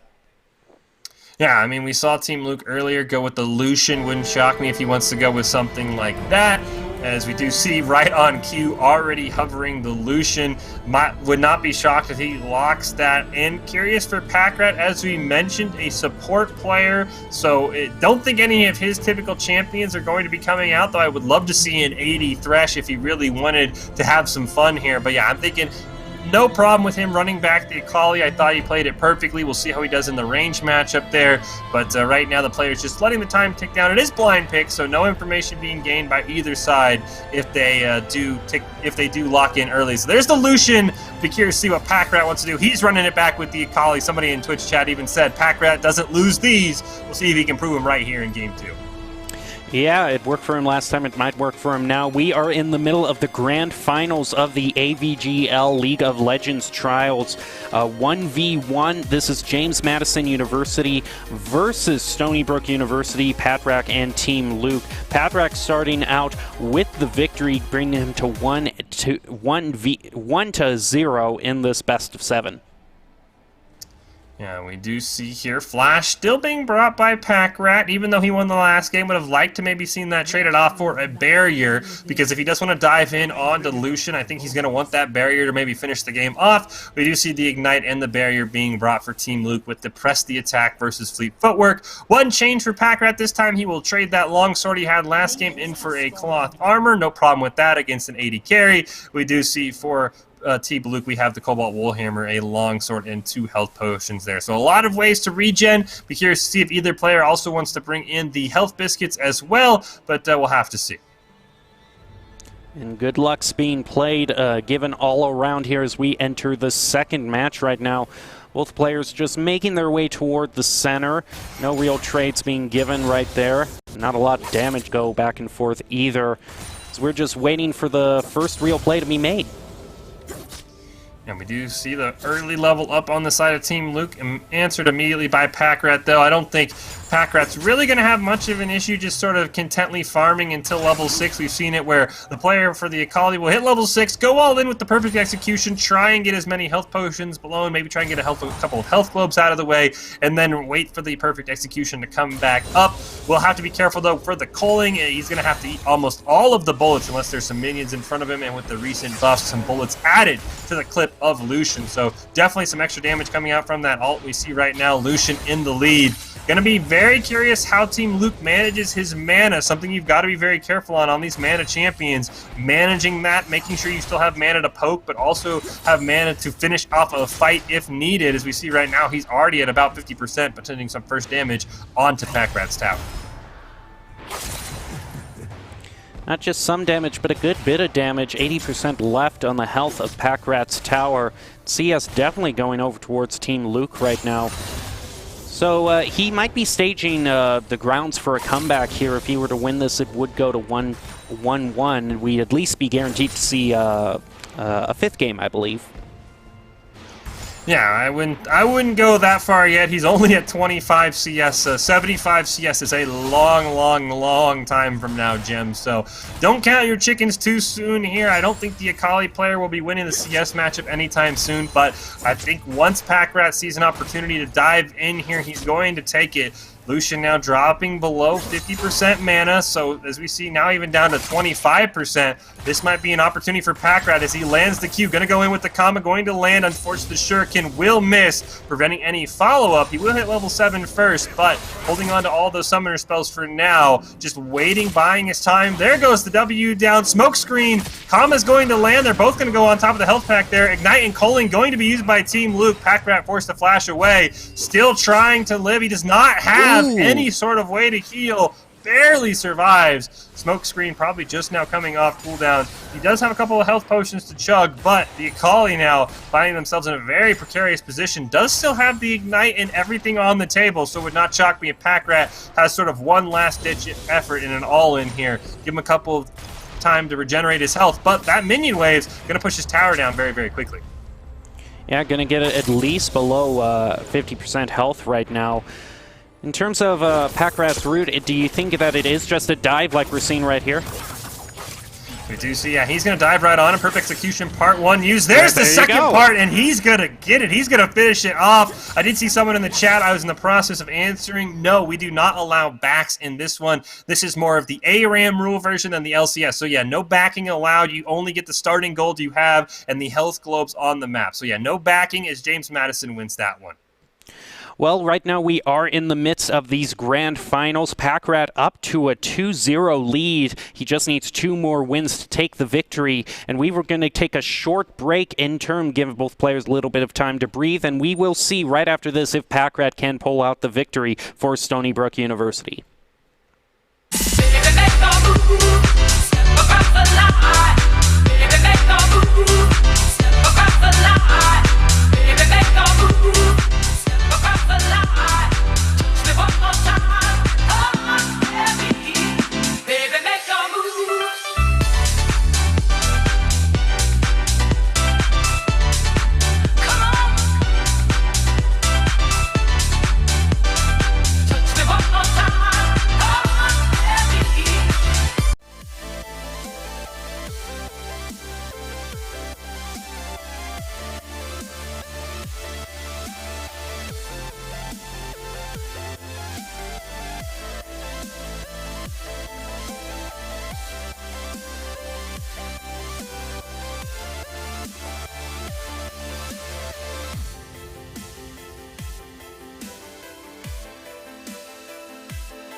And welcome back to these AVGL League of Legends Trials 1v1.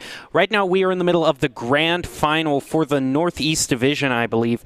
And right now we have Packrat in the lead, 2-0 right now. Joining me again is Michael Fisher. And we are just going to be going right into the third one. Looks like Packrat is going to be choosing the Akali Lee Sin going on for Team Luke. Two picks that we have seen a lot of tonight thus far. Yeah, and Lee Sin, he's been that classical Akali counter. He has the E to give him True Shot, which always sees through the Shroud, but as someone who loved Akali, that's sort of a bait. You can actually dominate a Lee Sin very, very heavily. So we'll see if that pays off here in our Northeast final, Stony Brook versus James Madison. And I was just looking, I went to OPGG, just looking through the Akali counter matchups here, just curious, as we mentioned, she's very popular right now. A lot of her counters not very strong in this sort of 1v1. We see Annie, Galio, Malzahar, all champions that use a ton of mana and don't always get kills early in the game.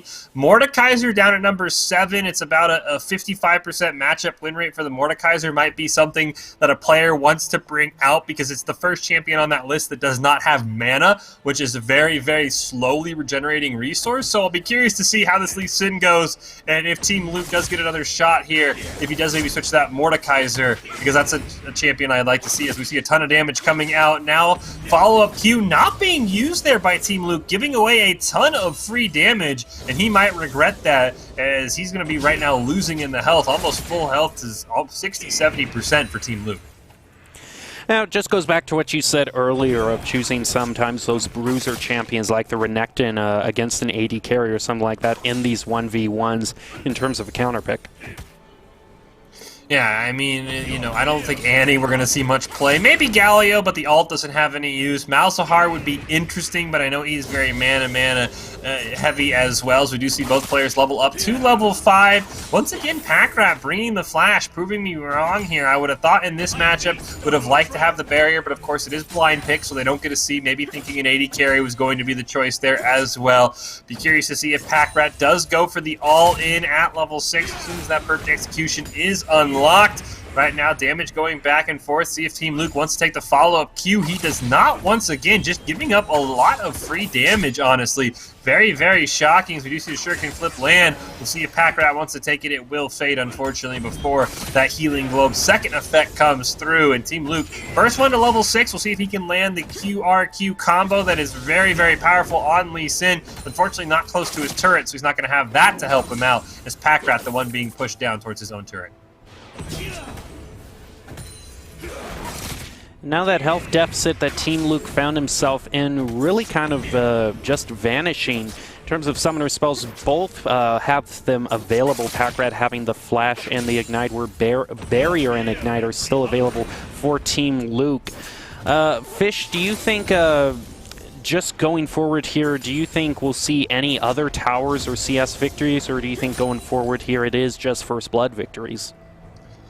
I think we might see a tower victory or two sneak in, depending on who's played. I don't think we'll see a CS victory. That's just nigh improbable at this point, especially with two melee champions. Now Team Luke finally goes for the all-in there. Unfortunately, not going to do a lot of damage. Akali might have the ability here. The barrier immediately popped. Ignites from both sides being traded. There's the kick away from Team Luke, trying to save himself. Unfortunately, the perfect execution gets him in range. Shield comes out. The minions trying to help as well. And both sides very, very low. Packrat not using the flash there. Thought he might flash to get in range, but that summoner spell still staying on cooldown there.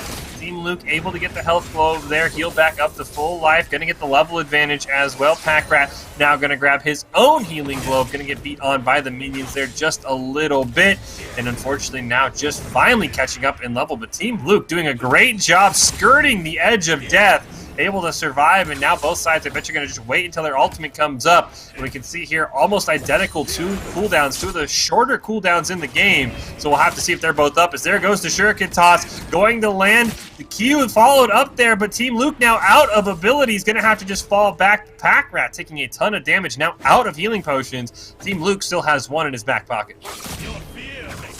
Just a little bit more damage going on to Team Luke. Packrat still has to be careful here, being below 50% health, as we are just starting to get close to the 5-minute mark. Packrat wins this, then he's going to go on to match point, and he could still make this a 4-0 victory. Yeah, we do see Team Luke just content to retreat all the way back to that cell. Oh, no, he's actually going to change his mind. Thought he might go back to that second health globe, but instead I think he's going to stay close, realizing the passive experience that he could gain from minions dying, much more valuable. He is in the lead by a few minions in terms of hitting the next level before Packrat, so if he holds this advantage, he could hit level 11 first, get the second rank in his ultimate, and then go all in while Packrat's still trying to level up there. Here comes the engage from Packrat. Both ultimates are available, as well as both ignites. Right now, neither being chose to be used. Now with the Shroud on cooldown, we'll see if Team Luke wants to go all in. There's the ignite. Perfect execution part 1 going to be committed. There's the kick away, the follow-up Q, but he gets the health globe and perfect execution. Rank 2's away. What a play by Packrat to just barely stay alive and stave off that first loss. And now both summoner spells available again towards Packrat, who is going to go to the Shroud, just try to buy himself a little bit more time. Finds himself dangerous position there. He's going to head back to the middle, though.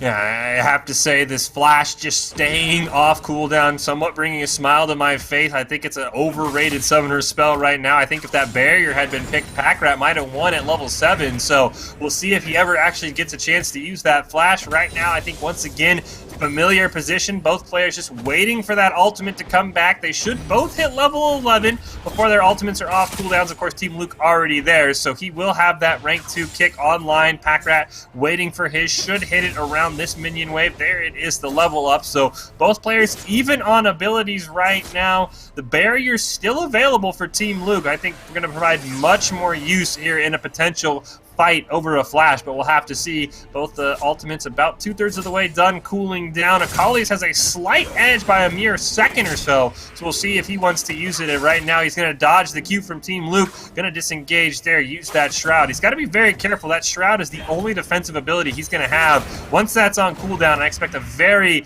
long engage from Team Luke now that the ultimates and ignites are starting to come online. You look like that engage might just come through right there, but not quite yet. Might just be a few seconds before that Packrat picks up a little bit of health. But in terms of Team Luke, might be in a position here to get his first victory of this match to make it a 2-1. And he's going to land the Q, follows it up. Both ultimates online, both ignites online. Barrier online for Team Luke. Will take a tower shot, though, but does have the Lee Sin healing on the second part of his W to sort of lifesteal some of that damage back as we see the W pop there. Going to pop the Iron Will to be able to heal it back as well. There is the Q, just going to land it for some chip damage on the Akali. Looks like he is maxing the W, maybe second for the Lee Sin, just to provide a better shield, as there's the all-in from the Akali. Ignite going to land, kick away from Team Luke. There's the flash, second part of the perfect execution going to come down, but Team Luke going to survive, and he is going to win his first game of this Northeast Grand Final. Yeah, making it just a little bit interesting. He just now needs 3 wins to hack it away, but Packrat still having the advantage with 2 victories thus far. What do you think was the ultimate deciding factor, you know, aside from picks, you know, in picking the Lee Sin? What was the ultimate deciding factor in helping Team Luke get his first victory there? And we see the picks. Looks like they're just going to be pretty much similar as last time. Yeah, it looks like it is the full run back from both sides, and I've talked about it. I think it was the flash for Packrat. He never used it when he had a chance to maybe secure a kill with it. If he had the barrier, he might have actually gotten a kill at level 7. They were both very, very low, and Lee Sin had already used his barrier, so I think barrier over flash, maybe exhaust over flash, but I think that might have really come down to be the final difference. Is Lee Sin had 2 summoner spells he could use in the middle of the fight, and the barrier and the ignite. Akali really only had 1, and that flash never ended up proving to be any use to him. Well, you are watching these grand finals in the Northeast Division of the League of Legends AVGL 1v1 Trials. Packrat still has a small lead over Team Luke, but Team Luke now, with his first win, might be getting just a little bit of momentum. In terms of summoner spells, nothing much changing there for Packrat or Team Luke.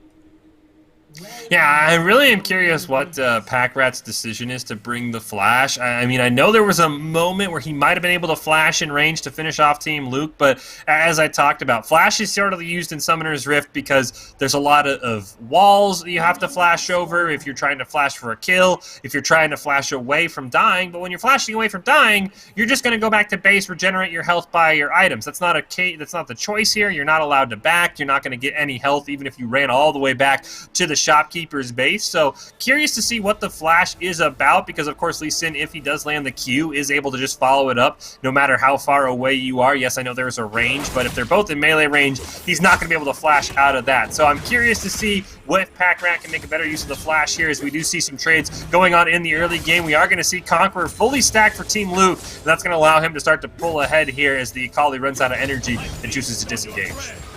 Now, if there's any champion here that you think would be the best for trying to... I think I asked this earlier in the night, but if there's anyone that's just joining us in this later time in the broadcast, if there is any champion that could be good for just getting, you know, maybe a win right off the bat, just going in and... Because I think we saw one player earlier on in the North, in the Midwest and West Division, just try to get the first blood right away. What champions would be best for that? You know, I can see something like a Renekton with the press the attack. If you're able to land an empowered W, you get the stun, maybe you throw an ignite on him, but it really would be, I think, kind of difficult. There's not a lot of champions. Maybe a Kha'Zix if you can land a couple of isolation Qs on someone because there's no other champions on Howling Abyss before the minions come in. Something like that. You'd have to go full cheese, and I don't think in the long run that champion would be very good. So I think maybe a Kha'Zix, maybe a Renekton, but it would take the other player to be very spatially unaware, I think, to land that level 3 Q, as we do see both players hitting level 6. Have to see if we'll see another engage. We saw that last time, both players barely surviving. We do see Pack Rat there, maybe going all in here. The Ignite going to be used by Team Luke. He's going to kick him away, use the follow-up for the Q. Doesn't have anything else, though, so he will disengage. But Pack Rat, dropping very, very low, has one health potion trickling already, and another one in the back if he wants to use it. And still no flash used. Yeah, and still no flash used for him. Like I said, where would you be flashing? If you flashed back towards the healing globes, why were you bringing flash? You could just walk back there. So very curious to see how Pack Rat wants to use it. The perfect execution still is online. So you see a little bit of poke damage coming out, follows it up, gonna use the smoke screen there, gonna try and do some damage to that Lee Sin there, activates the comma, goes in with the perfect execution, dodges the Q, grabs the health potion, and uses the second part here, but a giant shield from Lee Sin, the W and the barrier going to come out, and now just running the Akali down, makes the shuriken flip to make some distance here, but unfortunately there's the flash! And it might be enough to save Pack Rat. He's still very low on HP, but the flash prevented him from losing. We'll see how long he's able to stay alive. He might use that one moment to maybe defend it. Like, see, there, it was good. I could use it there, so that justifies me picking it all this time. Well, right now, unfortunately, Flash did not heal him. He is very, very low. Lee Sin at nearly full life. Gonna take a tower shot there, though. Should be able to heal that up with the Iron Will on the minions, though. Pack Rat gonna try and go in, gets punched in the face right before casting the smoke screen there, and Team Luke just content to clear the minion waves on the Lee Sin. Not much the Akali can do right now, as we see the Lee Sin Ignite nearly online, the ultimate nearly online as well. So I think once that is available, Lee Sin might just go for the all-in here, dropping very, very low, getting a little bit risky, but I think Lee Sin has to go very confident in his position right now. In terms of summoner spells, Team Luke also still has his Ignite, so it might just be a little bit of extra reach if he wants to try to go for the first blood right now. Yeah, I think if you land the QRQ combo into the Ignite, the Akali should be dead. Akali's just going to have to use the minions to block, doing a really good job poking him down, getting out of range, now going to go in. There it is on cue. The Lee Sin finishes it off with the Ignite. Team Luke taking a second game in a row in this Lee Sin Akali matchup. So now he's been able to tie it up, making it a very interesting match thus far. Or at least now going to go into a Game 6 at least, as both players now need two wins to get the best of 7. What do you do in Pack Rat's position? Do you now try to, do you still go with the Akali like you always have, or do you try to go for a counter pick?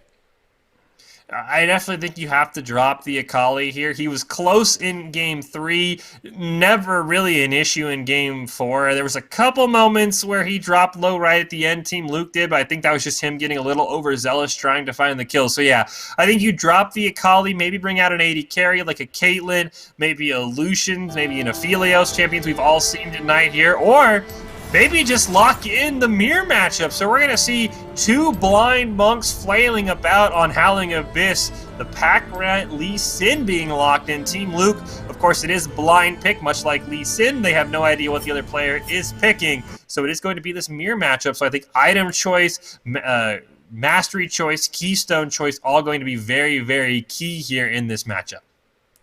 We're going to get into that matchup very soon. I do want to bring up right now something that you have been seeing in a lot of the commercials thus far is this VNN Fortnite and Rocket League event that will be coming up for AVGL. Fortnite on the 29th of August, Rocket League on the 30th of August, and there will be a bunch of high school students competing for over $2,500 in gaming gear and prizes and, of course, bragging rights. And on top of that, the top 3 high schools that have the most entries, the most student registered, will get a part of some $3,500 in grants for their esports programs. So definitely something to spread the word on as we get into the next match of these grand finals.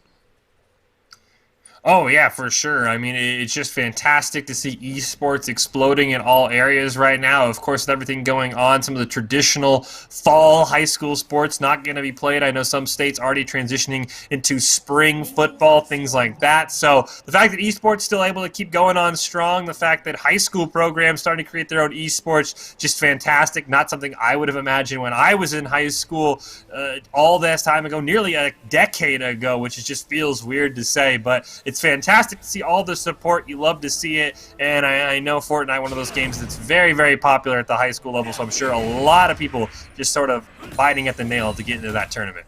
Oh, definitely. So right now, I was just saying, looking at the summoner spells and items, anything that really stands out to you, or it just kind of looks like more of the same to me?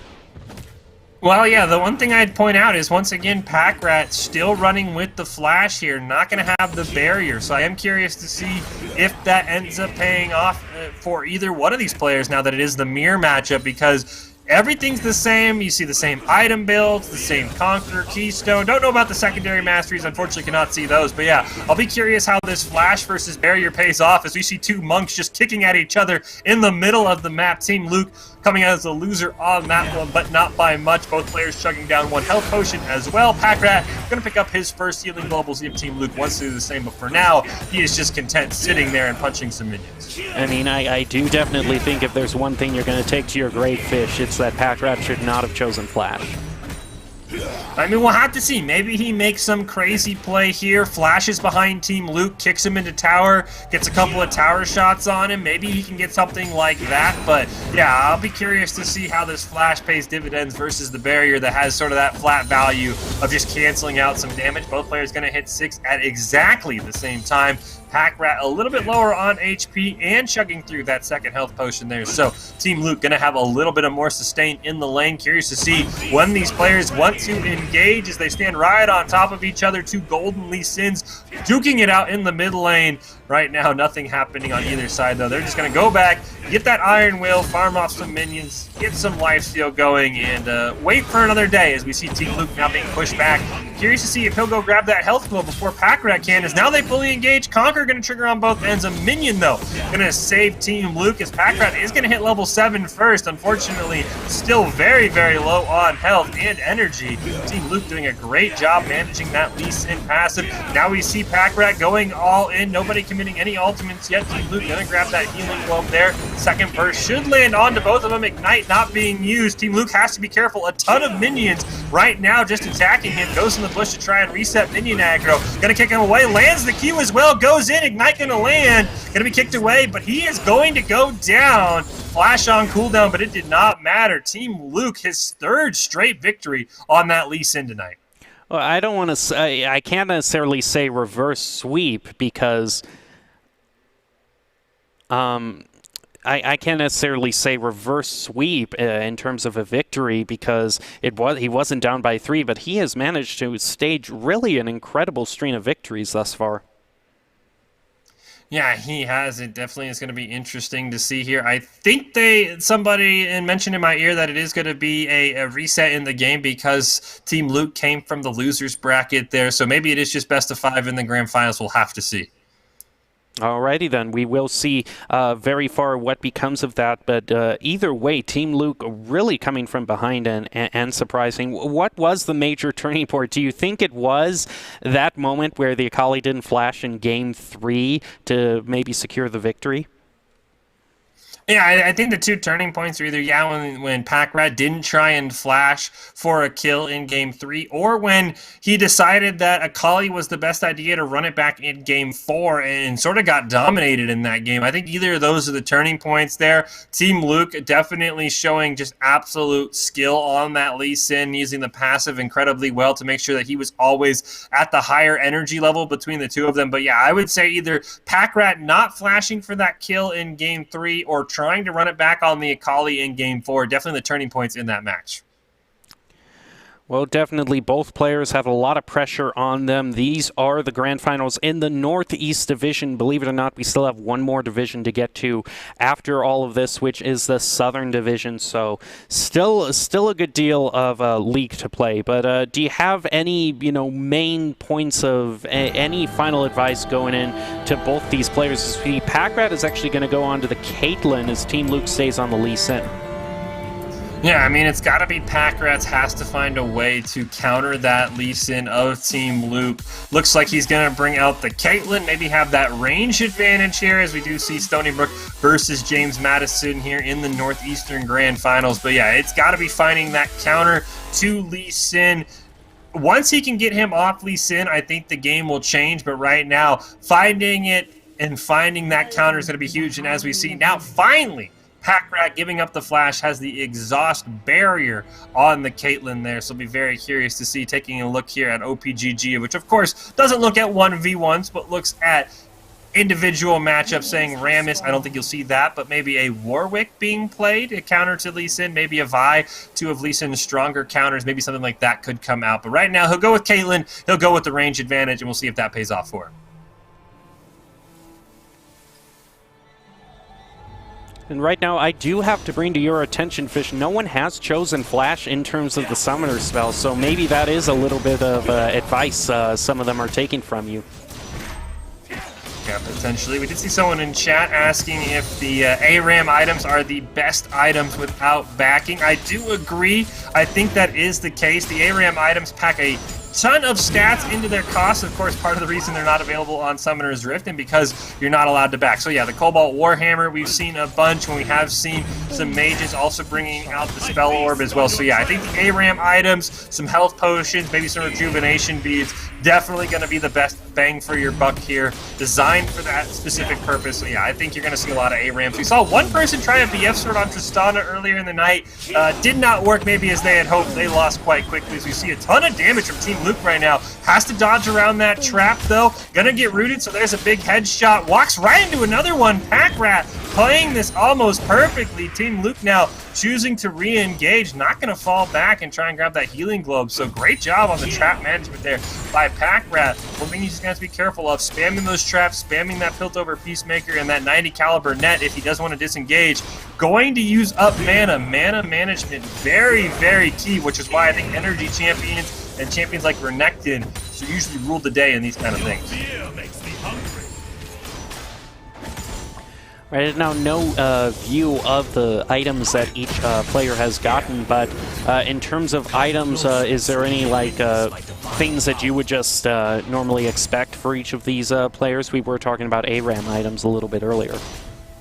Yeah, I think it would be the ARAM items, probably maybe a cloth armor on the Lee Sin side, 3 health potions, Maybe Rejuvenation Bead instead of the Cloth Armor, probably personal preference there. I think if you're Pack Rat, you go with the Longsword just to try and get some extra damage onto the Lee Sin. But yeah, it's probably the ARAM items, your choice of 300, 350 gold secondary items, and then some health potions would be my guess. That seems to be the constant throughout the night. So you see both players trading back and forth. Pack Rat has been able to heal up to full health there. Combination of the fleet footwork is Team Luke dancing around on the Rift there, feeling very confident right now.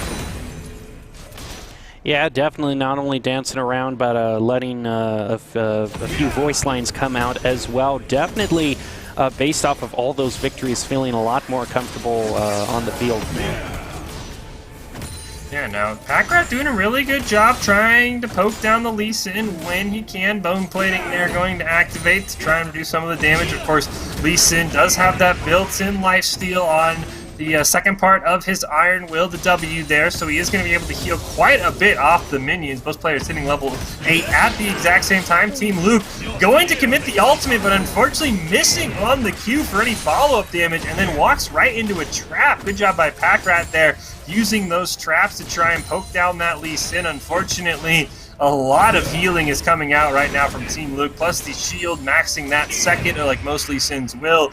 Just going to be just very hard for Pack Rat to do all this damage. Maybe going to commit to a more turret pushing build, but Lee Sin can just clear the wave so fast that I'm not really sure that Caitlyn can find a way to win this one outside of maybe just sort of auto-attacking Team Luke to death.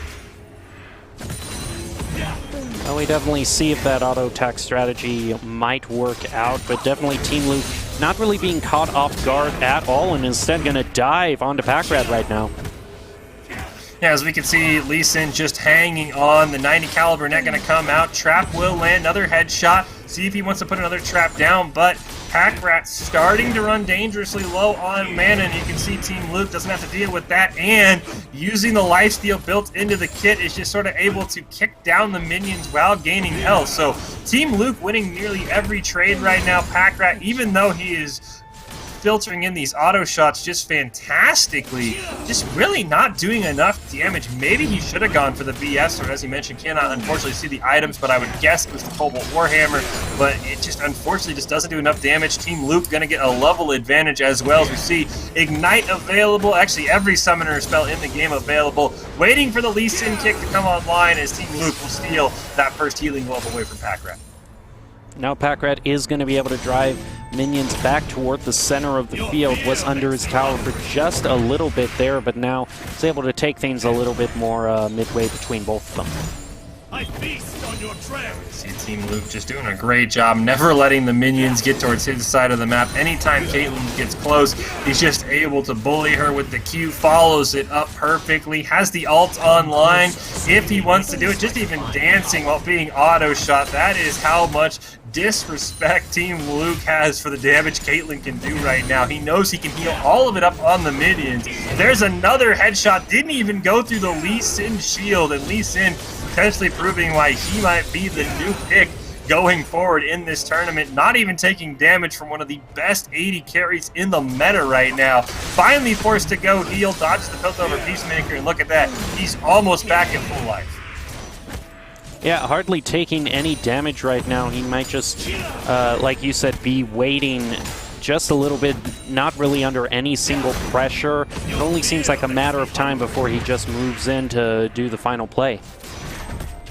Yeah, curious what the CS numbers would potentially look like if the Lee Sin wanted to play through that. I would think he's ahead, but can't quite see it, so we'll have to sort of maybe hope for a first tower or a first blood. Here comes Team Luke going in. Look at these, just all of these auto shots being weaved in by Pack Rat, and Team Luke just not taking any damage. Blocks the entire Piltover Peacemaker there with his Iron Will W, and right now there's the Q. Does he want to do any follow-up there? Healing Glove going to be picked up. Conqueror going to activate for Team Luke.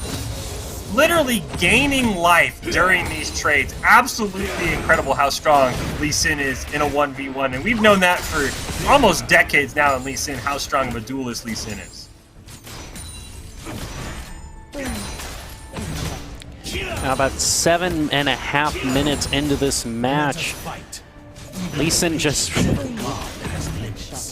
really not giving any sort of care in the world to any of these auto attacks that the Caitlyn is putting on him. It just, I'm not seeing the health bar. There it is. It's just a smidge with every attack there is. He's right in the middle of a bunch of traps right now, though. And now he's going to go dive on. Gets rooted, though, as he runs into one of those.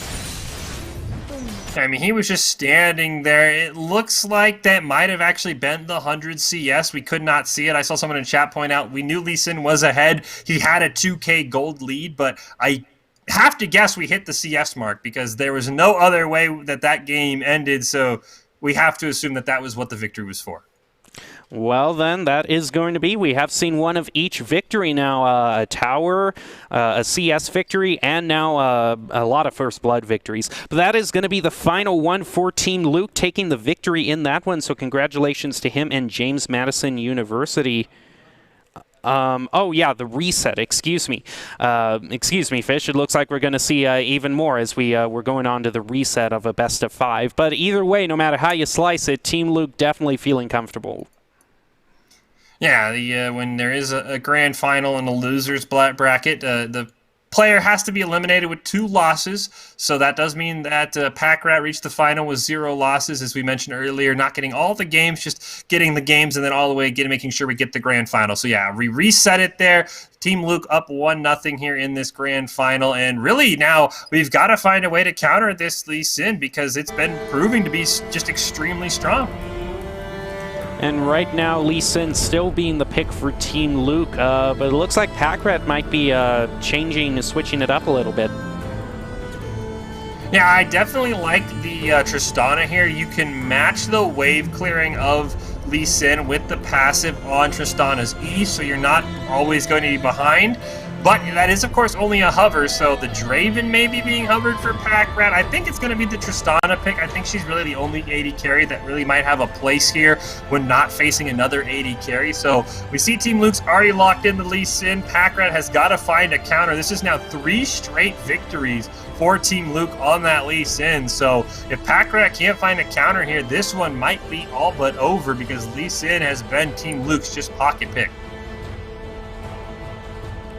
Yeah, Team Luke has just, it's kind of a different situation that we were seeing earlier on as Packrat was just very content to just pick the Akali over and over again, but now Team Luke has kind of reversed roles in that way, really liking this Lee Sin.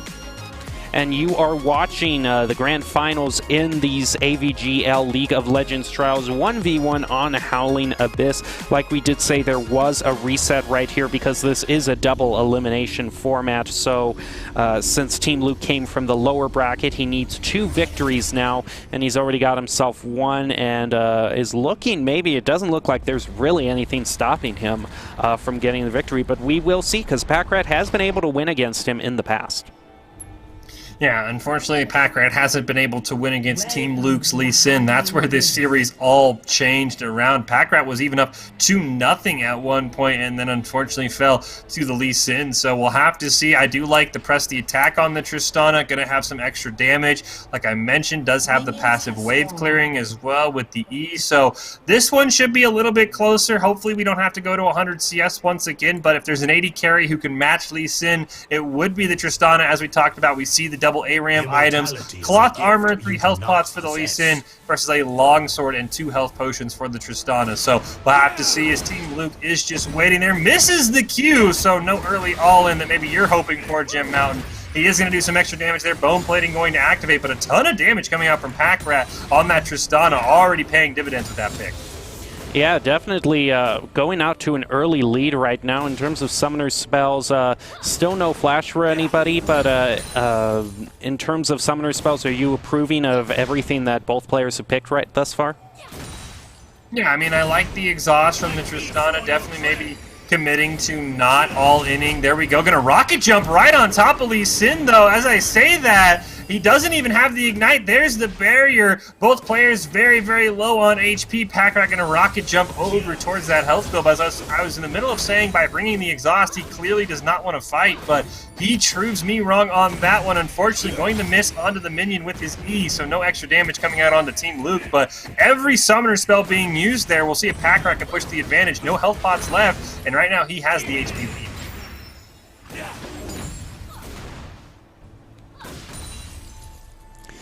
And I certainly don't know if we will see another CS match. It seemed like that was just kind of a one-in-a-million match right there, as that Lee Sin was so content being able to clear wave after wave of minions. Packrat does find himself underneath the tower right now, but Team Luke still finding himself at quite a big health deficit, now going down to half health. Yeah, and good job by Team Luke. As soon as the Tristana E lands on him, he just walks into a bush to avoid being auto-attacked, to avoid that explosion, building up any more, forcing maybe Packrat to use that rocket jump to immediately proc it. We do see the Buster Shot now online for Packrat, so he can knock the Lee Sin away if he wants to. That actually combined with the kick, if they went off at the same time, I would believe would knock Team Luke out of range of a follow-up Q, which is a ton of damage for Lee Sin. Sort of that golden Lee Sin combo that's used a lot to execute players. So be curious to see if Packrat wants to do it. Right now, though, doing a very, very good job here.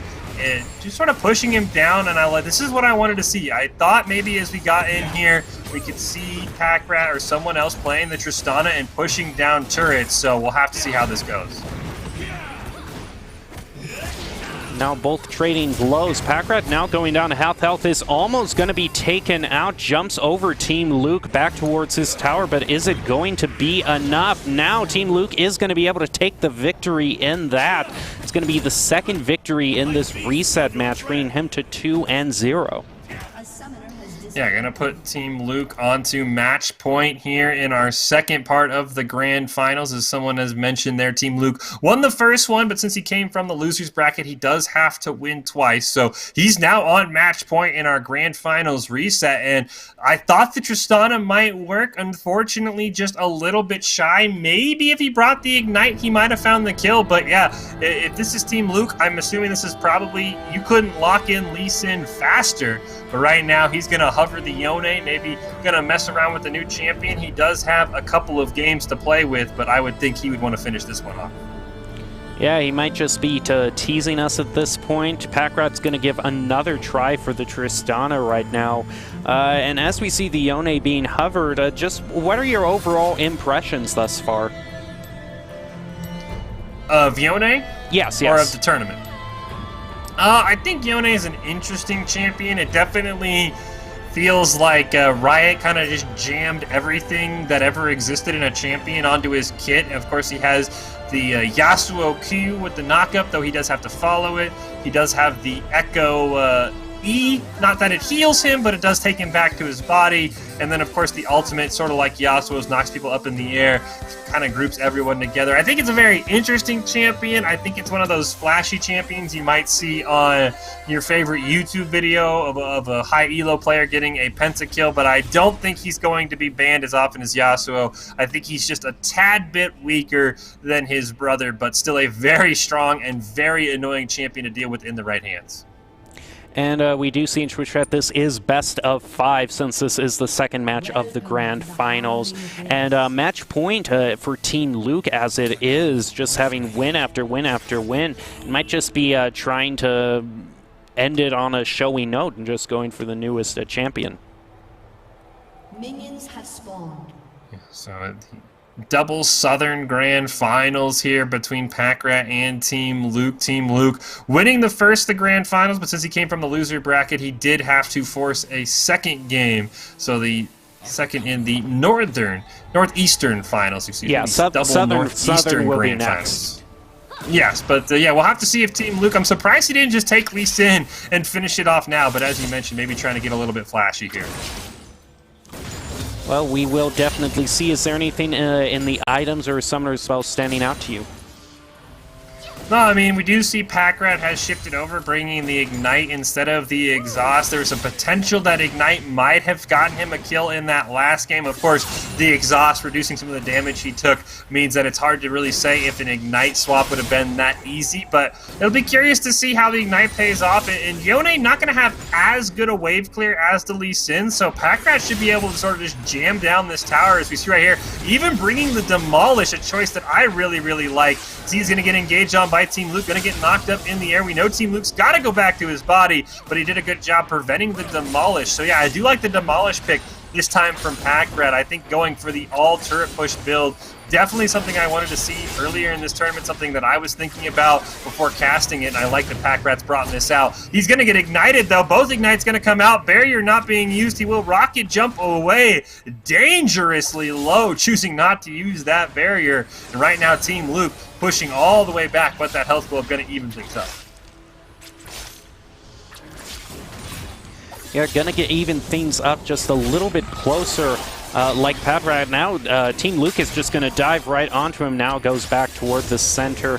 And just probably a little bit of irony, rocket jumps right towards Team Luke, who goes dangerously low in health. Both of them are just right on the edge here, but Team Luke is going to be able to take it in the finals. He is going to be the champion in the Northeast Division. Congratulations to him. Starting off just a little bit shaky, going two losses towards Pack Rat before just coming back with a complete string of wins to take the victory there. So we are going to be taking a short break and be getting to the Southern Division. And once we come back to the Southern Division, we are just going to be going right toward the grand finals in that division. So you do not want to miss that, but a short break right now.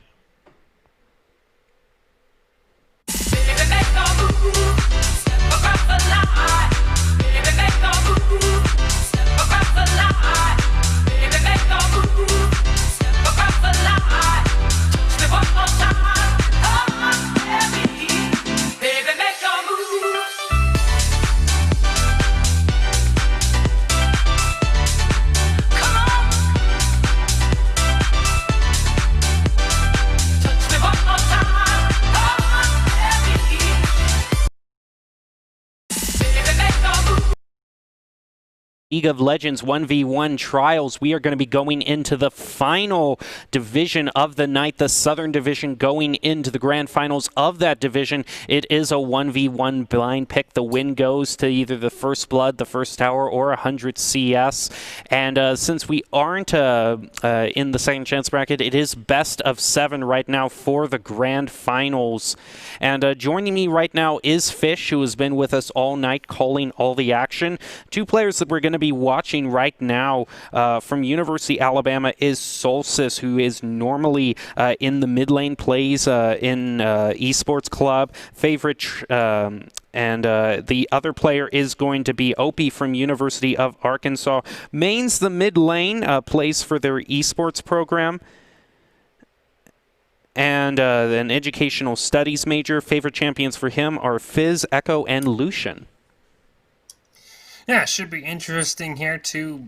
Looks like mid laners, Solstice's favorite champion is Aurelion Sol, a very interesting champion in itself, but also looks like he plays a ton of Rumble, Syndra, Cassiopeia, so definitely a mid lane player there. So yeah, right into the grand finals that we go here in the Southern bracket, so already high stakes. So yeah, I'm very curious. Looks like we see there for OP, he's got Silas, Lucian, Syndra, Fizz, so some double ups on the champions as well. I'm not sure we'll see many of those. Silas would be an interesting one. You could bring the Conqueror and sort of out-sustain your opponent, but I think Lee Sin, as we saw from Team Luke, probably just does that better.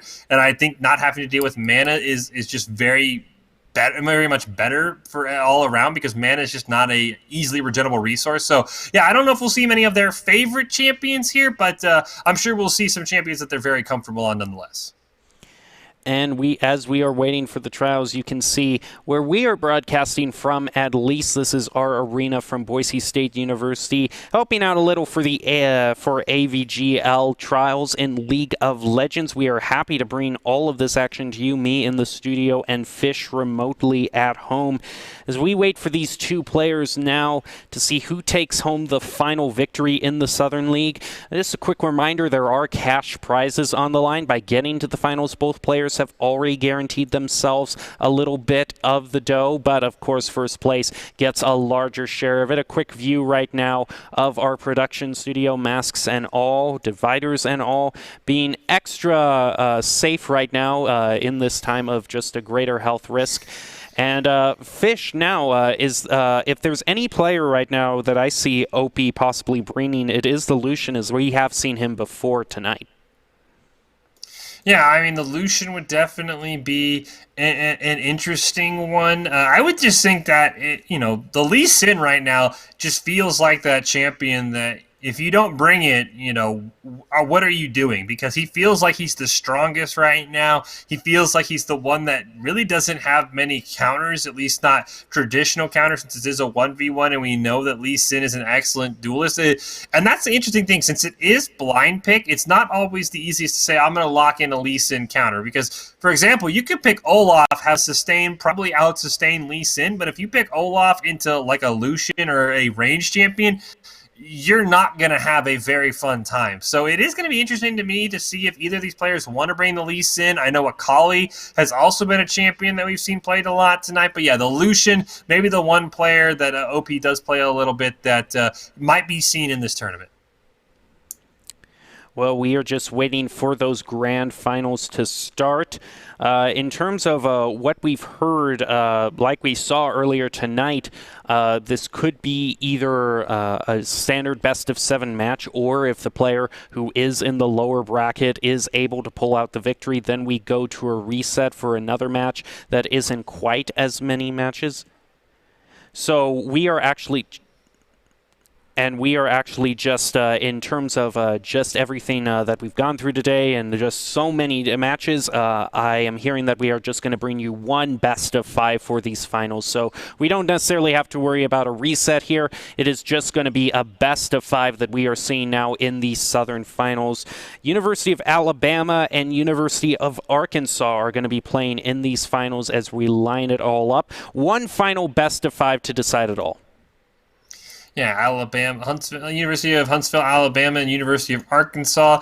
Not the rivalry that we had maybe at the start of the night with Michigan and Ohio State, but definitely two teams in the SEC that do not like each other on the football field. So we'll see if any beef can be settled on Howling Abyss tonight. As you mentioned, going to be very curious to see what champions are played, potentially Illusion. Both mid-lane mains coming out, which is something that we haven't really seen. We've seen a lot of AD carry mains, a couple of support mains even making some deep runs, which is very interesting to see, but not a lot of mid lane players that we see in these tournaments. So the fact that we have two mid lane mains in the grand final of the Southern region going to maybe lend itself to some more unique champion choices, maybe a couple of assassin mages like a LeBlanc, maybe even a Zed going to come out here. I know both players also seem to enjoy playing Fizz, so be very curious to see if either of these guys play something that we haven't quite seen tonight. Yeah, it certainly would be a nice way to end, as we saw just last time a new pick coming through. But it looks like OP is going to be choosing one of his favorites, which is the Lucian. Now just waiting for Solstice to make their pick. Yeah, of course, neither of them can see what is being selected, so OP will not be giving any information over to Solstice. I'll be very curious. The Caitlyn looks like it is being hovered for now. Of course, a very, very strong AD carry. Maybe hasn't had the strongest showing in this tournament like she does in the normal 5v5 meta, or even in the professional level where she does feel like a first pick or ban situation, but be a very interesting matchup. Lucian hasn't seen a lot of play in the bot lane. He's sort of been relegated to that mid-laney, 80 carry lethality role, especially with some buffs to the culling coming. So I'll be curious to see if it is the Caitlyn being selected in here, how both these players handle it. At least Lucian, he is sort of a prototypical mid laner in a sense. Caitlyn, not something I think Solstice will be playing quite frequently in the mid lane. And now we are just a couple of seconds away from the grand finals. This is University of Alabama Huntsville versus University of Arkansas. Two great universities going against each other in what is going to be just this one of 5 grand finals. In terms of just like the last grand finals that we saw in the Northeast, we did have a reset, the player in the lower bracket able to pull out a victory. So it now goes to this one best out of 5, to decide who takes it home in the end. Yeah, we do see neither player opting for the flash, so definitely something that I am on board with. The both bringing the exhaust and then the barrier for Solstice versus the ignite for OP. So we'll have to see both players running the yellow master race there, the fleet footwork, a standard pick on Caitlyn, and press the attack for OP. So definitely going to be able to have a little bit of extra burst damage for the Lucian. We'll have to see how both players manage their mana. And right now it seems like Caitlyn is, Solstice is really the only one that's just trying to clear any minions right now. OP now got a few there, but mainly just hanging back towards the tower. We saw that at the very beginning of the night, actually, but not necessarily a common strategy, just sort of hanging back and not even focusing on the minions at all.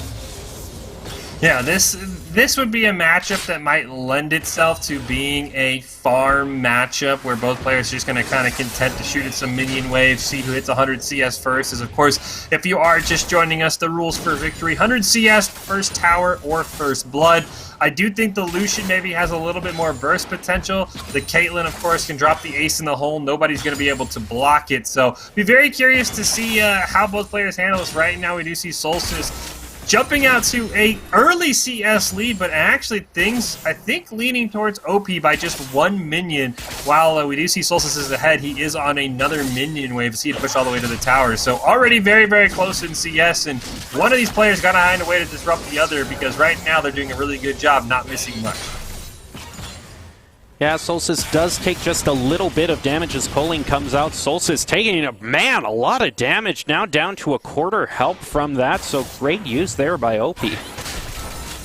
Yeah, good job using the Culling with no minions in the way to block it. I guess that would be the one downside to Flash, is that you can't flash out of the Culling. Surprised he didn't 90 caliber net away from it, but maybe he hadn't put any points into it. Not an ability that you would maybe necessarily bring in an 80 carry mirror match here. But now we see OP hopping onto the tower here, going to put some damage on. He has that cannon minion taking the brunt of the damage. Finally, Solstice able to clear it away, but his tower is going to drop down to about 75%. And OP gonna have to feel very comfortable about that with how well he's pushing these minion waves. He will take as much chap damage on that tower as he can.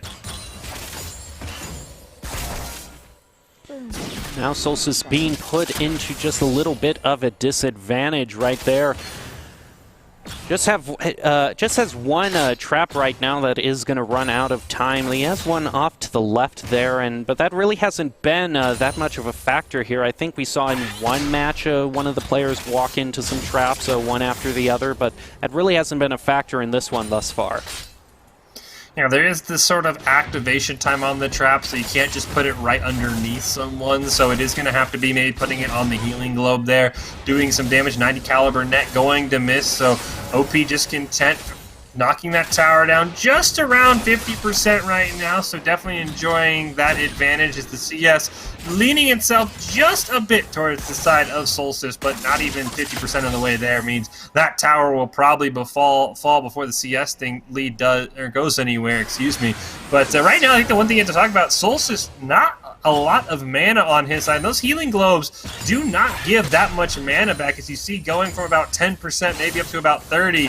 OP doing a very good job handling his mana, conserving it. There comes the Culling out. Good job by Solstice to sidestep that one. Here comes the engage. Exhaust going to be used. Ignite going to be countered. There's an exhaust berry going to be used at a very minuscule amount of HP, but it will not matter. OP from the University of Arkansas going to win Game 1 in our Southern Grand Finals. Yeah, it does seem like that first Culling there really started to change it around, allowing University of Huntsville to really take the first victory in there, getting Solstice down to about a quarter health early in the match. Definitely seemed to change the general direction of the match thus far. That allows University of Arkansas, excuse me, just a little bit of a graphical mistake there, but University of Arkansas taking the first victory there, going 1-0. Now they just need 2 more wins. And that Lucian, hey, it's one of his favorite, OP's favorite picks for a reason, we see. Yeah, I'd be curious to see if he wants to run it back. I know Solstice, so let me pull up the stats here on him. Plays some Rumble, definitely an interesting champion here. 62% win rate, not too bad. Of course, has that heat as a secondary resource, so not the mana. Not an awful choice, I wouldn't think. Syndra, probably not a great choice. Cassiopeia, an okay choice. Maybe Katarina might be something he pulls out. But yeah, I'd like to see the Rumble pulled out here. I definitely think it's an interesting champion. it definitely relies a lot on landing the ultimate, but not having to deal with mana, as we saw Solstice almost always behind just from spamming those traps, spamming that Piltover Peacemaker. I would like to see the Rumble actually come out here. I think that would not be an awful choice. If it's not the Rumble, maybe if he wants to go something that maybe is a little bit stronger in Dilution, we could see the Renekton come out, just a bruiser that can get on top of him. Maybe the Akali or a Lee Sin, two champions we've seen a lot of play in the Northeastern bracket, but he's actually going to cover the Annie, a very interesting champion. Of course, Tibbers stun, something that is infamous with League of Legends since the time it was first born, but Annie, one of those champions that without items, not always going to do a ton of damage. You got to rely on Tibbers to sort of do a brunt of it, so I'll be curious to see if that is going to be the pick for him. Yeah, it would be the first time, not just tonight that we've seen Annie, but in a long time just with us two broadcasting. Haven't seen her in a while, so this is going to be a pretty interesting matchup. We'll see if she's like the missing key that allows Solstice to maybe get a victory on the field. And we are going to be getting to that matchup very soon in a few seconds in what you are watching right now, which is the AVGL League of Legends Trials 1v1. University of Arkansas taking the first victory up to an early advantage, but University of Alabama Huntsville definitely is not going to take that line down, is going to try to even it up here with a very interesting pick in this Annie here. And in terms of summoner spells, looks like both players chosen the same amount of things, now just going into the items now. Yeah, I definitely think the Electrocute is something interesting on the Annie. She has a couple of interesting rune choices. Electrocute, something that's very popular. You drop the Tibbers, you drop the Q and the E, or the Q and the W, excuse me. That'll get you the Electrocute proc. Predator, definitely something that maybe is more Summoner's Rift focused, because you do have the ability to sneak up on someone and drop that big Tibbers. I don't think Flash would have been awful on Annie because of the fact that Lucian does have a dash. You might need it to drop the Tibbers stun, but I don't all around hate this thing, as we do see. The one nice thing for Annie, though, since she will start at level 3, she does get the ability to build up that stun almost instantly, but I do think if you're the Annie player, you're probably waiting until level 6 when you get Tibbers, land a big stun, try and do as much damage as you can to OP. Now both players just poking a little bit here, getting their first initial CS right now. And we just heard from our production here that any champion that uses skipping can definitely be scary. It's a little bit of a heads up. Annie is probably our favorite champion for one of our production members here. So definitely making some of our production very happy in seeing her in a match.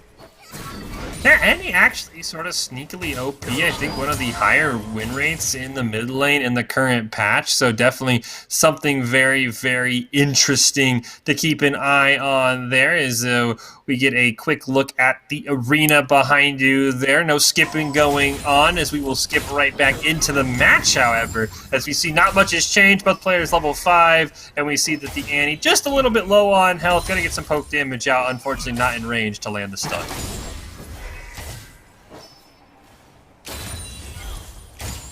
Now, I do have to wonder if the culling here is going to be as effective on this Annie as it was. She takes a little bit of damage, now going down to about 80%. A great hit from Opie there, just starting to kind of open up that gap in health that we saw last round too. Yeah, and now we see a great stun. Unfortunately, the culling had not been used. Here comes the culling out on to Solstice. He's going to take a ton of damage for that. I was going to say, Opie has to make sure he clears the minion wave. Minions can block the culling. Doing a great job of that. Going to chew through a couple of health potions on the Annie. And unfortunately, not much more than that. Now, Tibbers is online. There's the stun. There's the Electrocute. Exhaust and Ignite going to come out. Can Tibbers chase him down for the kill? Yes, he can. The Ignite final tick, but one giant Teemo paw to the dome, and that was enough for Solstice to pick up his first victory and at least guarantee us a game 4. Well, there we go. It does look like Annie was the win condition there from University of Alabama Huntsville. Great play there in just kind of doing a pick that none of us really kind of expected in order to get the win. Yeah, and I mean, that was a champion that we talked about maybe countering Akali. Not something I thought we'd see, but definitely one of the better Akali counters. Shocked that it came out against the Lucian, and now this is where the chess match sort of begins. If you're OP, do you run it back with Lucian? If you're Solstice, do you run it back with Annie? The Annie would be highly susceptible to something like a Renekton, something that can shrug off her poke, dive right on top of her, and just sort of slap her down with his giant sword, even a Lee Sin, something that could just sort of stick on her. But Opie choosing for the salty run back. He's going to bring the Lucian to the table once again, maybe saying, hey, you got lucky that Tibbers was able to get that one swing. Solstice says, I'll prove you wrong. Going to lock in the Annie. Of course, it is blind pick, so nobody knows what's happening until that timer hits 0 and they both load into the game. But very interesting to see if it's the same result or not. I thought Opie did a great job poking Solstice down, but unfortunately that culling just not enough damage. He just simply retreated, drank some health potions, dropped the Tibbers, and it was all over from there. And now we are going to be going into Game 3 of these finals, AVGL League of Legends finals, 1v1 on Howling Abyss. Both players have gotten one win, so it is anyone's game. Both players running back their picks. Looks like just the same summoner spells there, same electrocute onto Annie. So maybe it is just the thing of Opie now, maybe just expecting it a little bit more. Maybe thinking that he still has the better pick, but he can just expect the Tippers just a little bit better.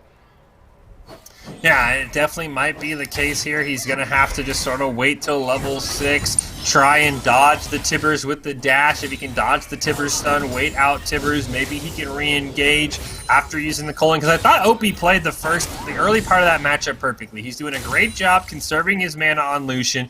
Great job to make sure he clears the minion wave before he pops the culling and is able to get full damage onto that Annie. If you're Solstice, maybe you can stun him in the middle of his culling. Maybe if you're able to keep up in level, you can even Tibber stun him on the culling. But yeah, it's really going to come down to how does OP dodge the Tibber stun. Because if he can get rid of that Tibber stun, he's going to do a great job of being able to maybe finish this Annie off. Maybe surprised instead of Exhaust, he didn't bring Cleanse to get out of there. But we'll have to see. Once again, he's going to hit level 5 first, forcing it early back to the Healing Globe there for Solstice. Just trying to make sure he's staying at full HP. There is the stun, just a little bit of damage. Nothing else going to land. The Incinerate just going to land onto some minions here. And we'll have to see now that they get closer to level 6 if it plays out any differently than last game.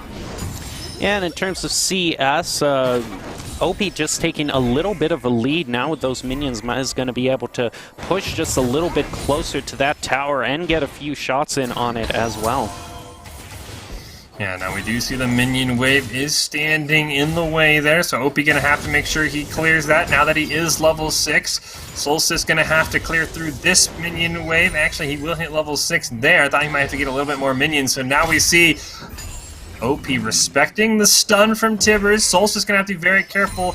Probably not going to use the Q to farm as you usually would on Annie. I don't think we'll get down to a CS differentials. They are very, very close as we see OP just cautiously waiting this one out.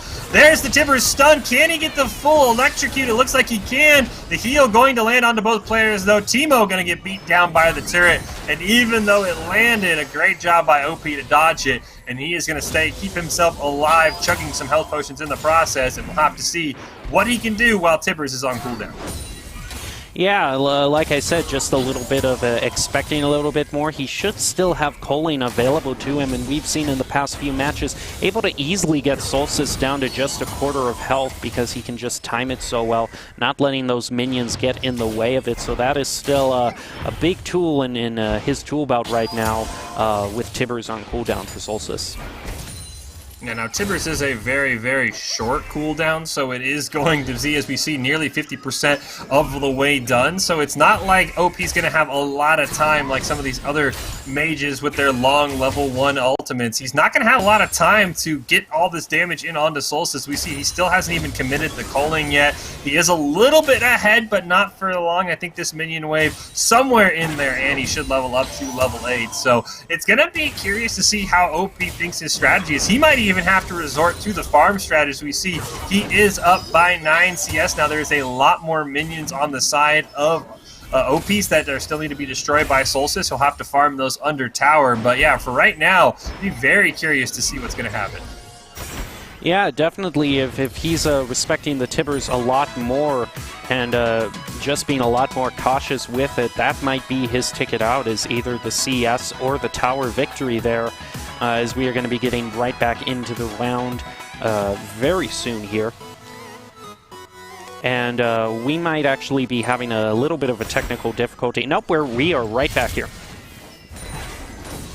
Or maybe not. Nope. Yeah, we'll have to see what's going on there as we are in the Southern Grand Finals here between University of Alabama Huntsville and the University of Arkansas, all tied up at 1 aside in this best of 5. So one person is just 2 games away from being victorious. But yeah, I'll be very curious to see if we do get back into that game, how it's going to play out, because OP played that early part perfectly. He dodged the Tibbers at least long enough to stay alive. So I'll have to be curious to see if he could do it again once Tibbers came off cooldown. Yeah, that very well might be the win condition for him. But what do you think the win condition is for Solstice with the Annie? Is it just to try to get that one big swipe with the Tibbers like we saw last time?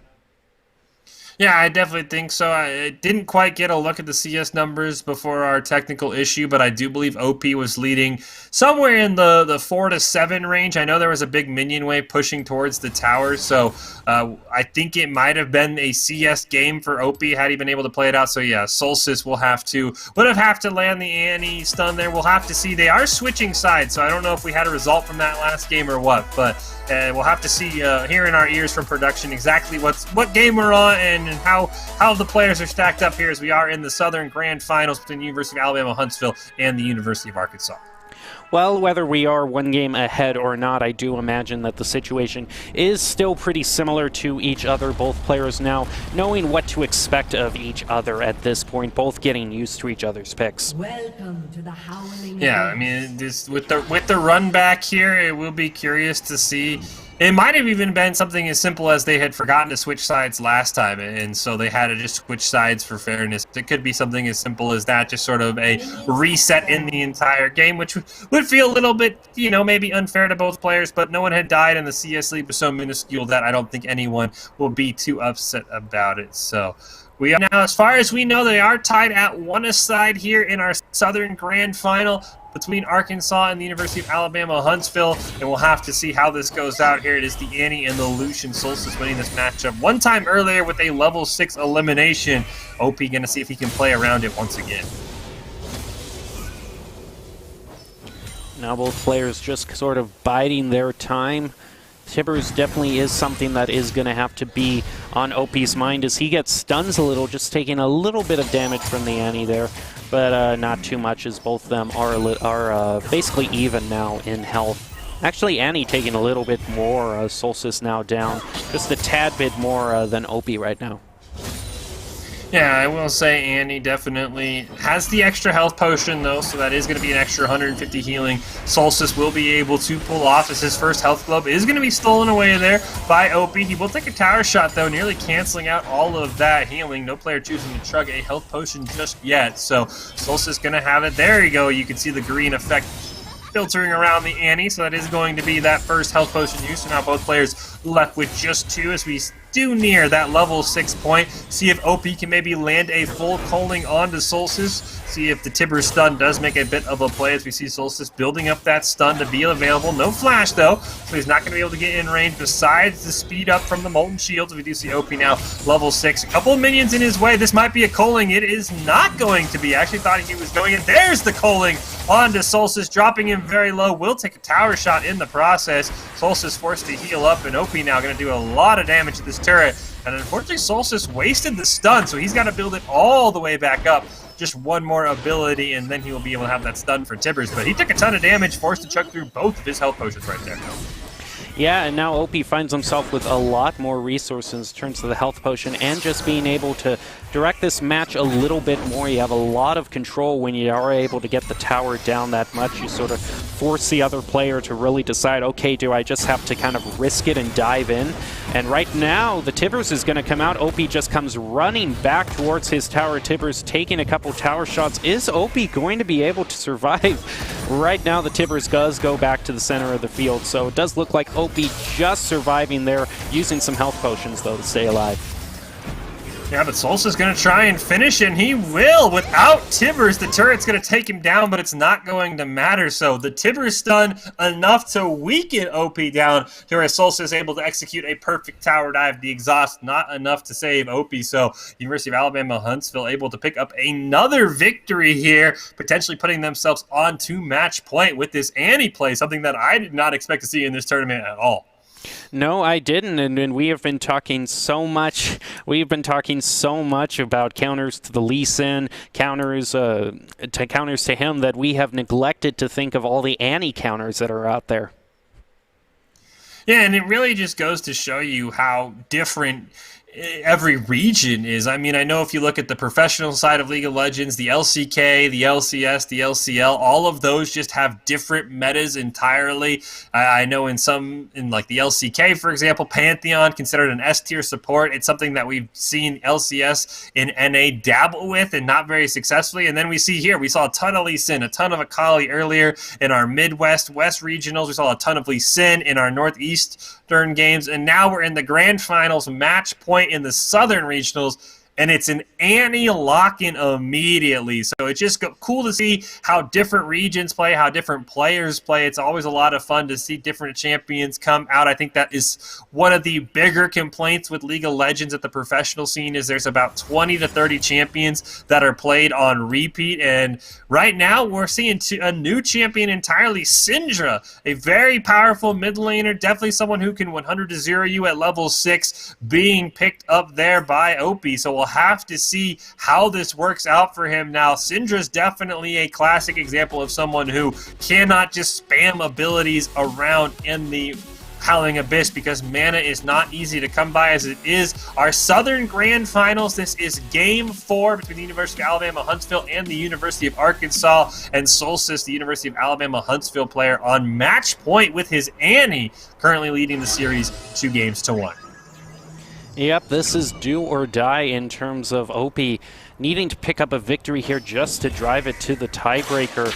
Meanwhile, Solstice just has to pull out one more with the Annie. Both of them trading just a little bit. We're seeing kind of the same summoner spells in the Electrocute for Annie. In terms of what we're seeing from OP, though, we're also seeing the Electrocute. Are you liking what you're seeing from him? Yeah, it's pretty standard on the Syndra. Now, I mean, I could see Arcane Comet. Definitely, it's a lane-winning keystone. Definitely could be something you use there to be able to do some extra chip damage. If you see a stun landed onto Solstice there, he will just answer with a stun of his own onto OP. But yeah, I don't have any problem with the Electrocute. The Ignite Barrier, the only difference, so no Exhaust, which I don't mind. I think Barrier might be a bit more powerful in a mate matchup than Exhaust. Now, Exhaust can slow the Annie down, so she can't get in range, but I'll have to see how that goes. We do see Solstice hitting level 5 first, but of course the power spike for both of these going to come at level 6 when both of their ultimates have devastating power. Of course, Syndra's a little bit more complicated than the point-and-click stun that Annie does. Gonna have to have as many orbs out on the field as possible to maximize the damage, so gonna have to see how many orbs OP can land out there to increase the damage and maybe one-shot Solstice. Now Solstice definitely pushing OP back toward, gets the stun right under the tower. Unfortunately, I don't think he's really going to walk under that. Now Solstice gets stunned right back. Tower is going to go on to a few of those minions as OP heads back. This picks up a little bit of health as well to recover. And both players level 6 now. Solstice much lower on HP than OP is going to have to retreat, pick up a couple of those healing globes there. Now OP gonna, like I said, gonna have to manage that mana because you do not want to have yourself all set up for this big Syndra ult and then see the button blue out and realize you do not have enough mana. So he's got to be very, very careful. Mana flow ban might have been an interesting choice. There's the Tipper stun though. Full damage coming out. Barrier going to be popped. Gonna use the Force of Will to knock everyone away. And it looks like OP will survive, but we'll see at what cost. The barrier on cooldown, and right now not a lot of mana. He will hit level 7, gets stunned under the turret though. Unfortunately, Tibber is busy beating on some minions, so we'll have to see if that ends up costing Solstice. Now here we go, Teemo starts beating on that tower, gonna draw some tower aggro. OP has to be very, very careful how close to range he gets. Now Tibbers goes back on cooldown. OP left to clear out some of the minions under his tower. still has the Ignite, though, it looks to me. The only Summoner spell not on cooldown right now, so that is the only thing Opie has going for him. It is interesting, though. There are about even in health right now, so Opie could make an aggro play right now if he felt that he could, having that Ignite still at his disposal. Yeah, the only problem is that the mana difference is much in the favor of Solstice, which means he might get 2 or 3 spell casts off to Opie's 1, if not 2. So even if he has the Ignite, there might not be enough follow-up damage. They will get a bit of mana back from that. Good job dodging the Q there by Solstice. He'll pick up his healing packet in the back as well, almost evening out the health. But the mana is something you got to watch out for here, because right now, Solstice has the ability to drop his full combo. Of course, Tibbers about 75% of the way off cooldown. Opie has to still use that Syndra ultimate, a very expensive ultimate early in the game, and of course only being able to get 1 item means it's not going to be very mana efficient. So I think Solstice definitely has to be the favorite here, simply because his Ignite's also off cooldown, his Tibbers is coming back up, and he has nearly full mana, actually full mana now, so he can make a lot more plays than Opie can. Just a little bit of minion damage now going to go on to Solstice's tower. But Solstice definitely is actually going to get stunned. Opie now has to run away from this Tibbers, and if he goes down on health, that is going to be it for those finals. But now those minions come in. Going to drive the Tibbers back a little. Solstice now taking the damage, not finding himself with a lot to play with in terms of health. That Tibbers, though, providing enough pressure, though, onto Opie to drive him away. Yeah, a little bit of Tibbers mismanagement, though. When the ultimate came out from Opie, Tibbers was just beating on some minions there. Solstice, you do have the ability to control where Tibbers goes, so unfortunately lost some damage with the Tibbers there and took a huge chunk. Now he is the one who's going to be behind Opie, able to grab a couple of those healing packs, being able to regenerate back to about half life and half mana. We see Solstice now just trying to catch up. We do see the gold lead slightly favoring the side of Opie, so it does look like he is in the CS lead, but I don't think anywhere close to ending this game. The slight level advantage also on the side of Opie means he should hit level 11 first. He will have access to that rank 2 ultimate, which could be a huge game changer for him. So right now, I think the Syndra player definitely has to feel very comfortable. The only downside would be Annie is able to clear the waves much more efficiently. When she gets a kill with her Q on a minion, it will refund the mana cost. Opie does not have that luxury, so be very curious to see now if he wants to commit. He is level 11, doesn't have that ultimate available though, so this should be rank 2 Tibbers online very soon for Solstice, and that should even the playing field.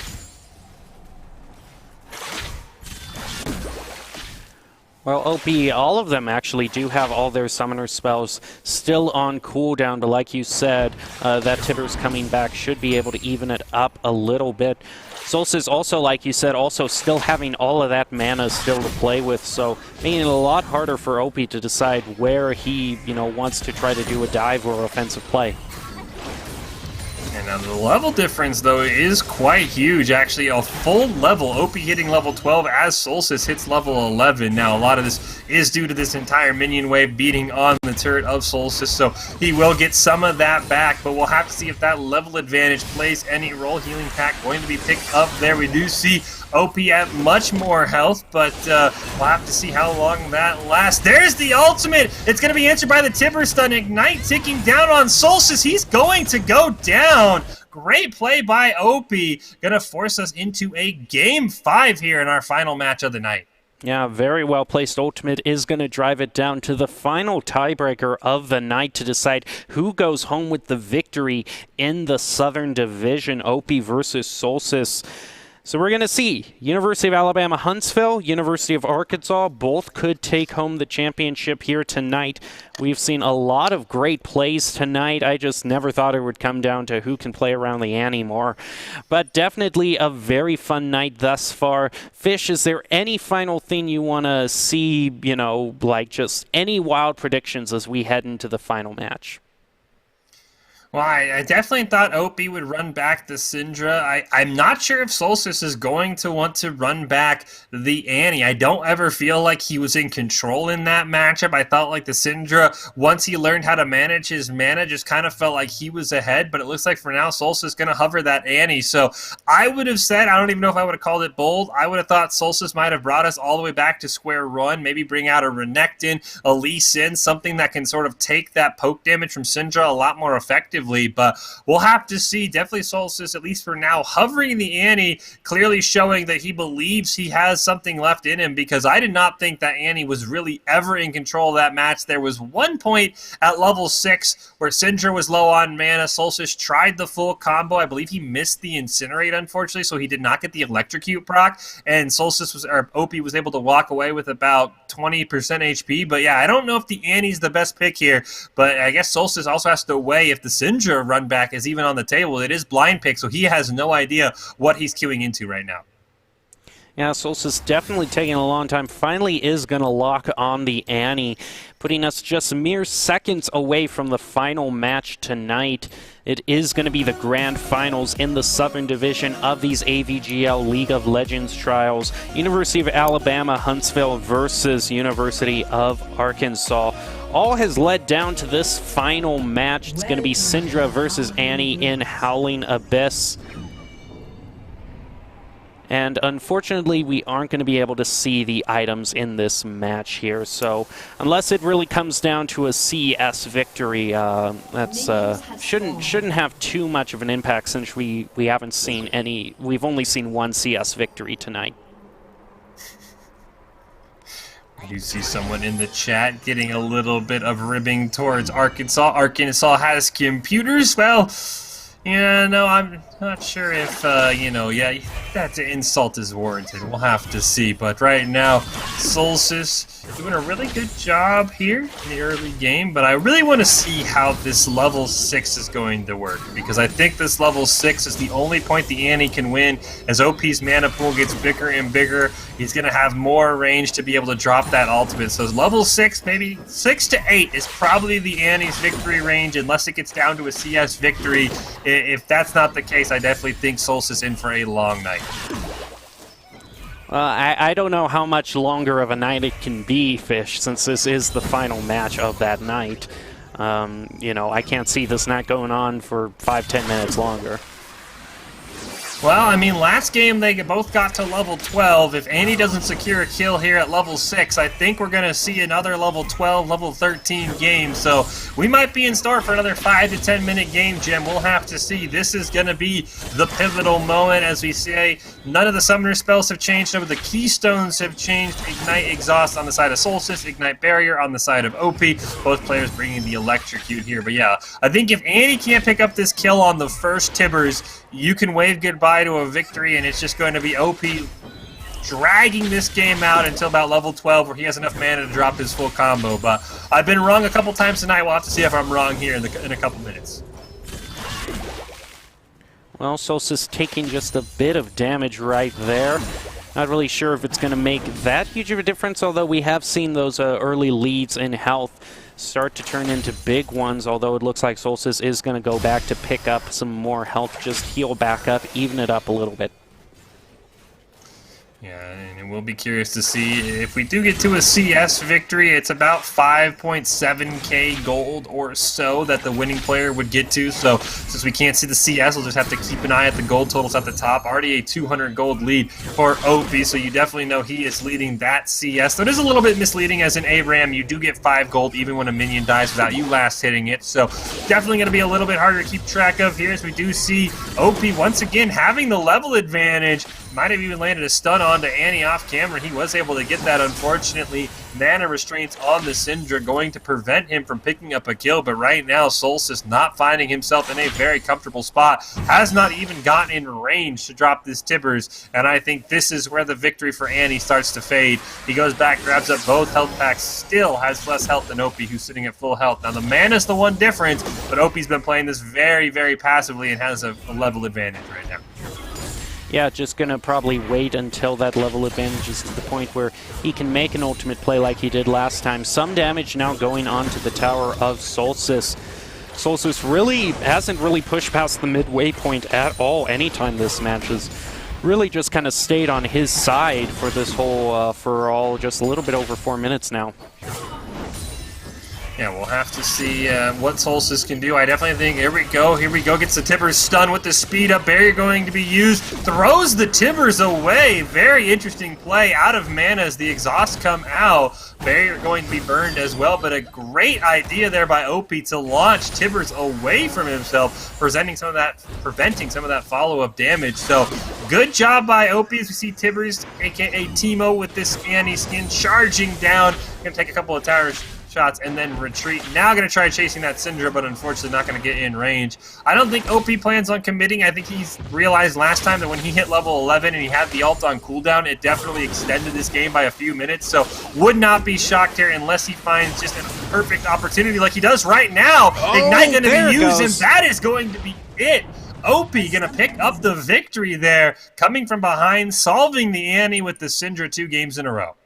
Well, congratulations to OP and University of Arkansas for taking that victory. And thanks to all of you for watching these AVGL League of Legends trials. However, that isn't all that you can expect from AVGL and their partners at VNN, because VNN is holding a Fortnite tournament on the 29th and a Rocket League tournament on the 30th with high school players. Players will be competing for $2,500 in gaming gear, the Summer Bash trophy, and bragging rights for their school, and the top 3 high schools to have the most students will receive their share of $3,500 in funding toward their athletic department. So definitely something you will want to spread the word about and tune back in here on the 29th and 30th for both of those games. So a great thing to look forward to. It was great to see these League of Legends trials, and I want to thank Fish for being with us all night and bringing us all the action. I want to thank all of you for watching, and we are going to leave you as we end this broadcast with the top 5 plays. So thank you for watching, and you all have a good night.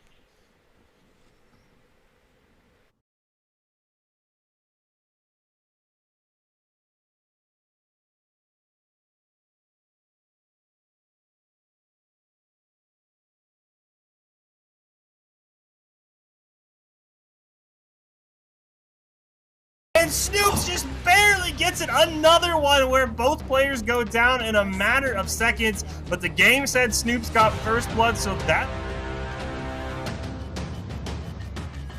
Yet Team Luke gonna grab that healing glove there. Second burst should land onto both of them. Ignite not being used. Team Luke has to be careful. A ton of minions right now just attacking him. Goes in the bush to try and reset minion aggro. Gonna kick him away. Lands the Q as well. Goes in. Ignite gonna land. Gonna be kicked away, but he is going to go down. Flash on.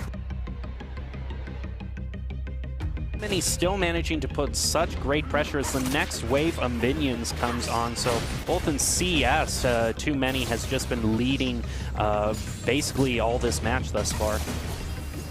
And we see both players dropping very low. Ignite comes out. The barrier going to be what saves Too Many, and he is going to get that elimination, and that's... Running back towards his tower, Tibbers taking a couple tower shots. Is OP going to be able to survive? Right now, the Tibbers does go back to the center of the field, so it does look like OP just surviving there, using some health potions, though, to stay alive. Yeah, but Solstice is going to try and finish it, and he will. Without Tibbers, the turret's going to take him down, but it's not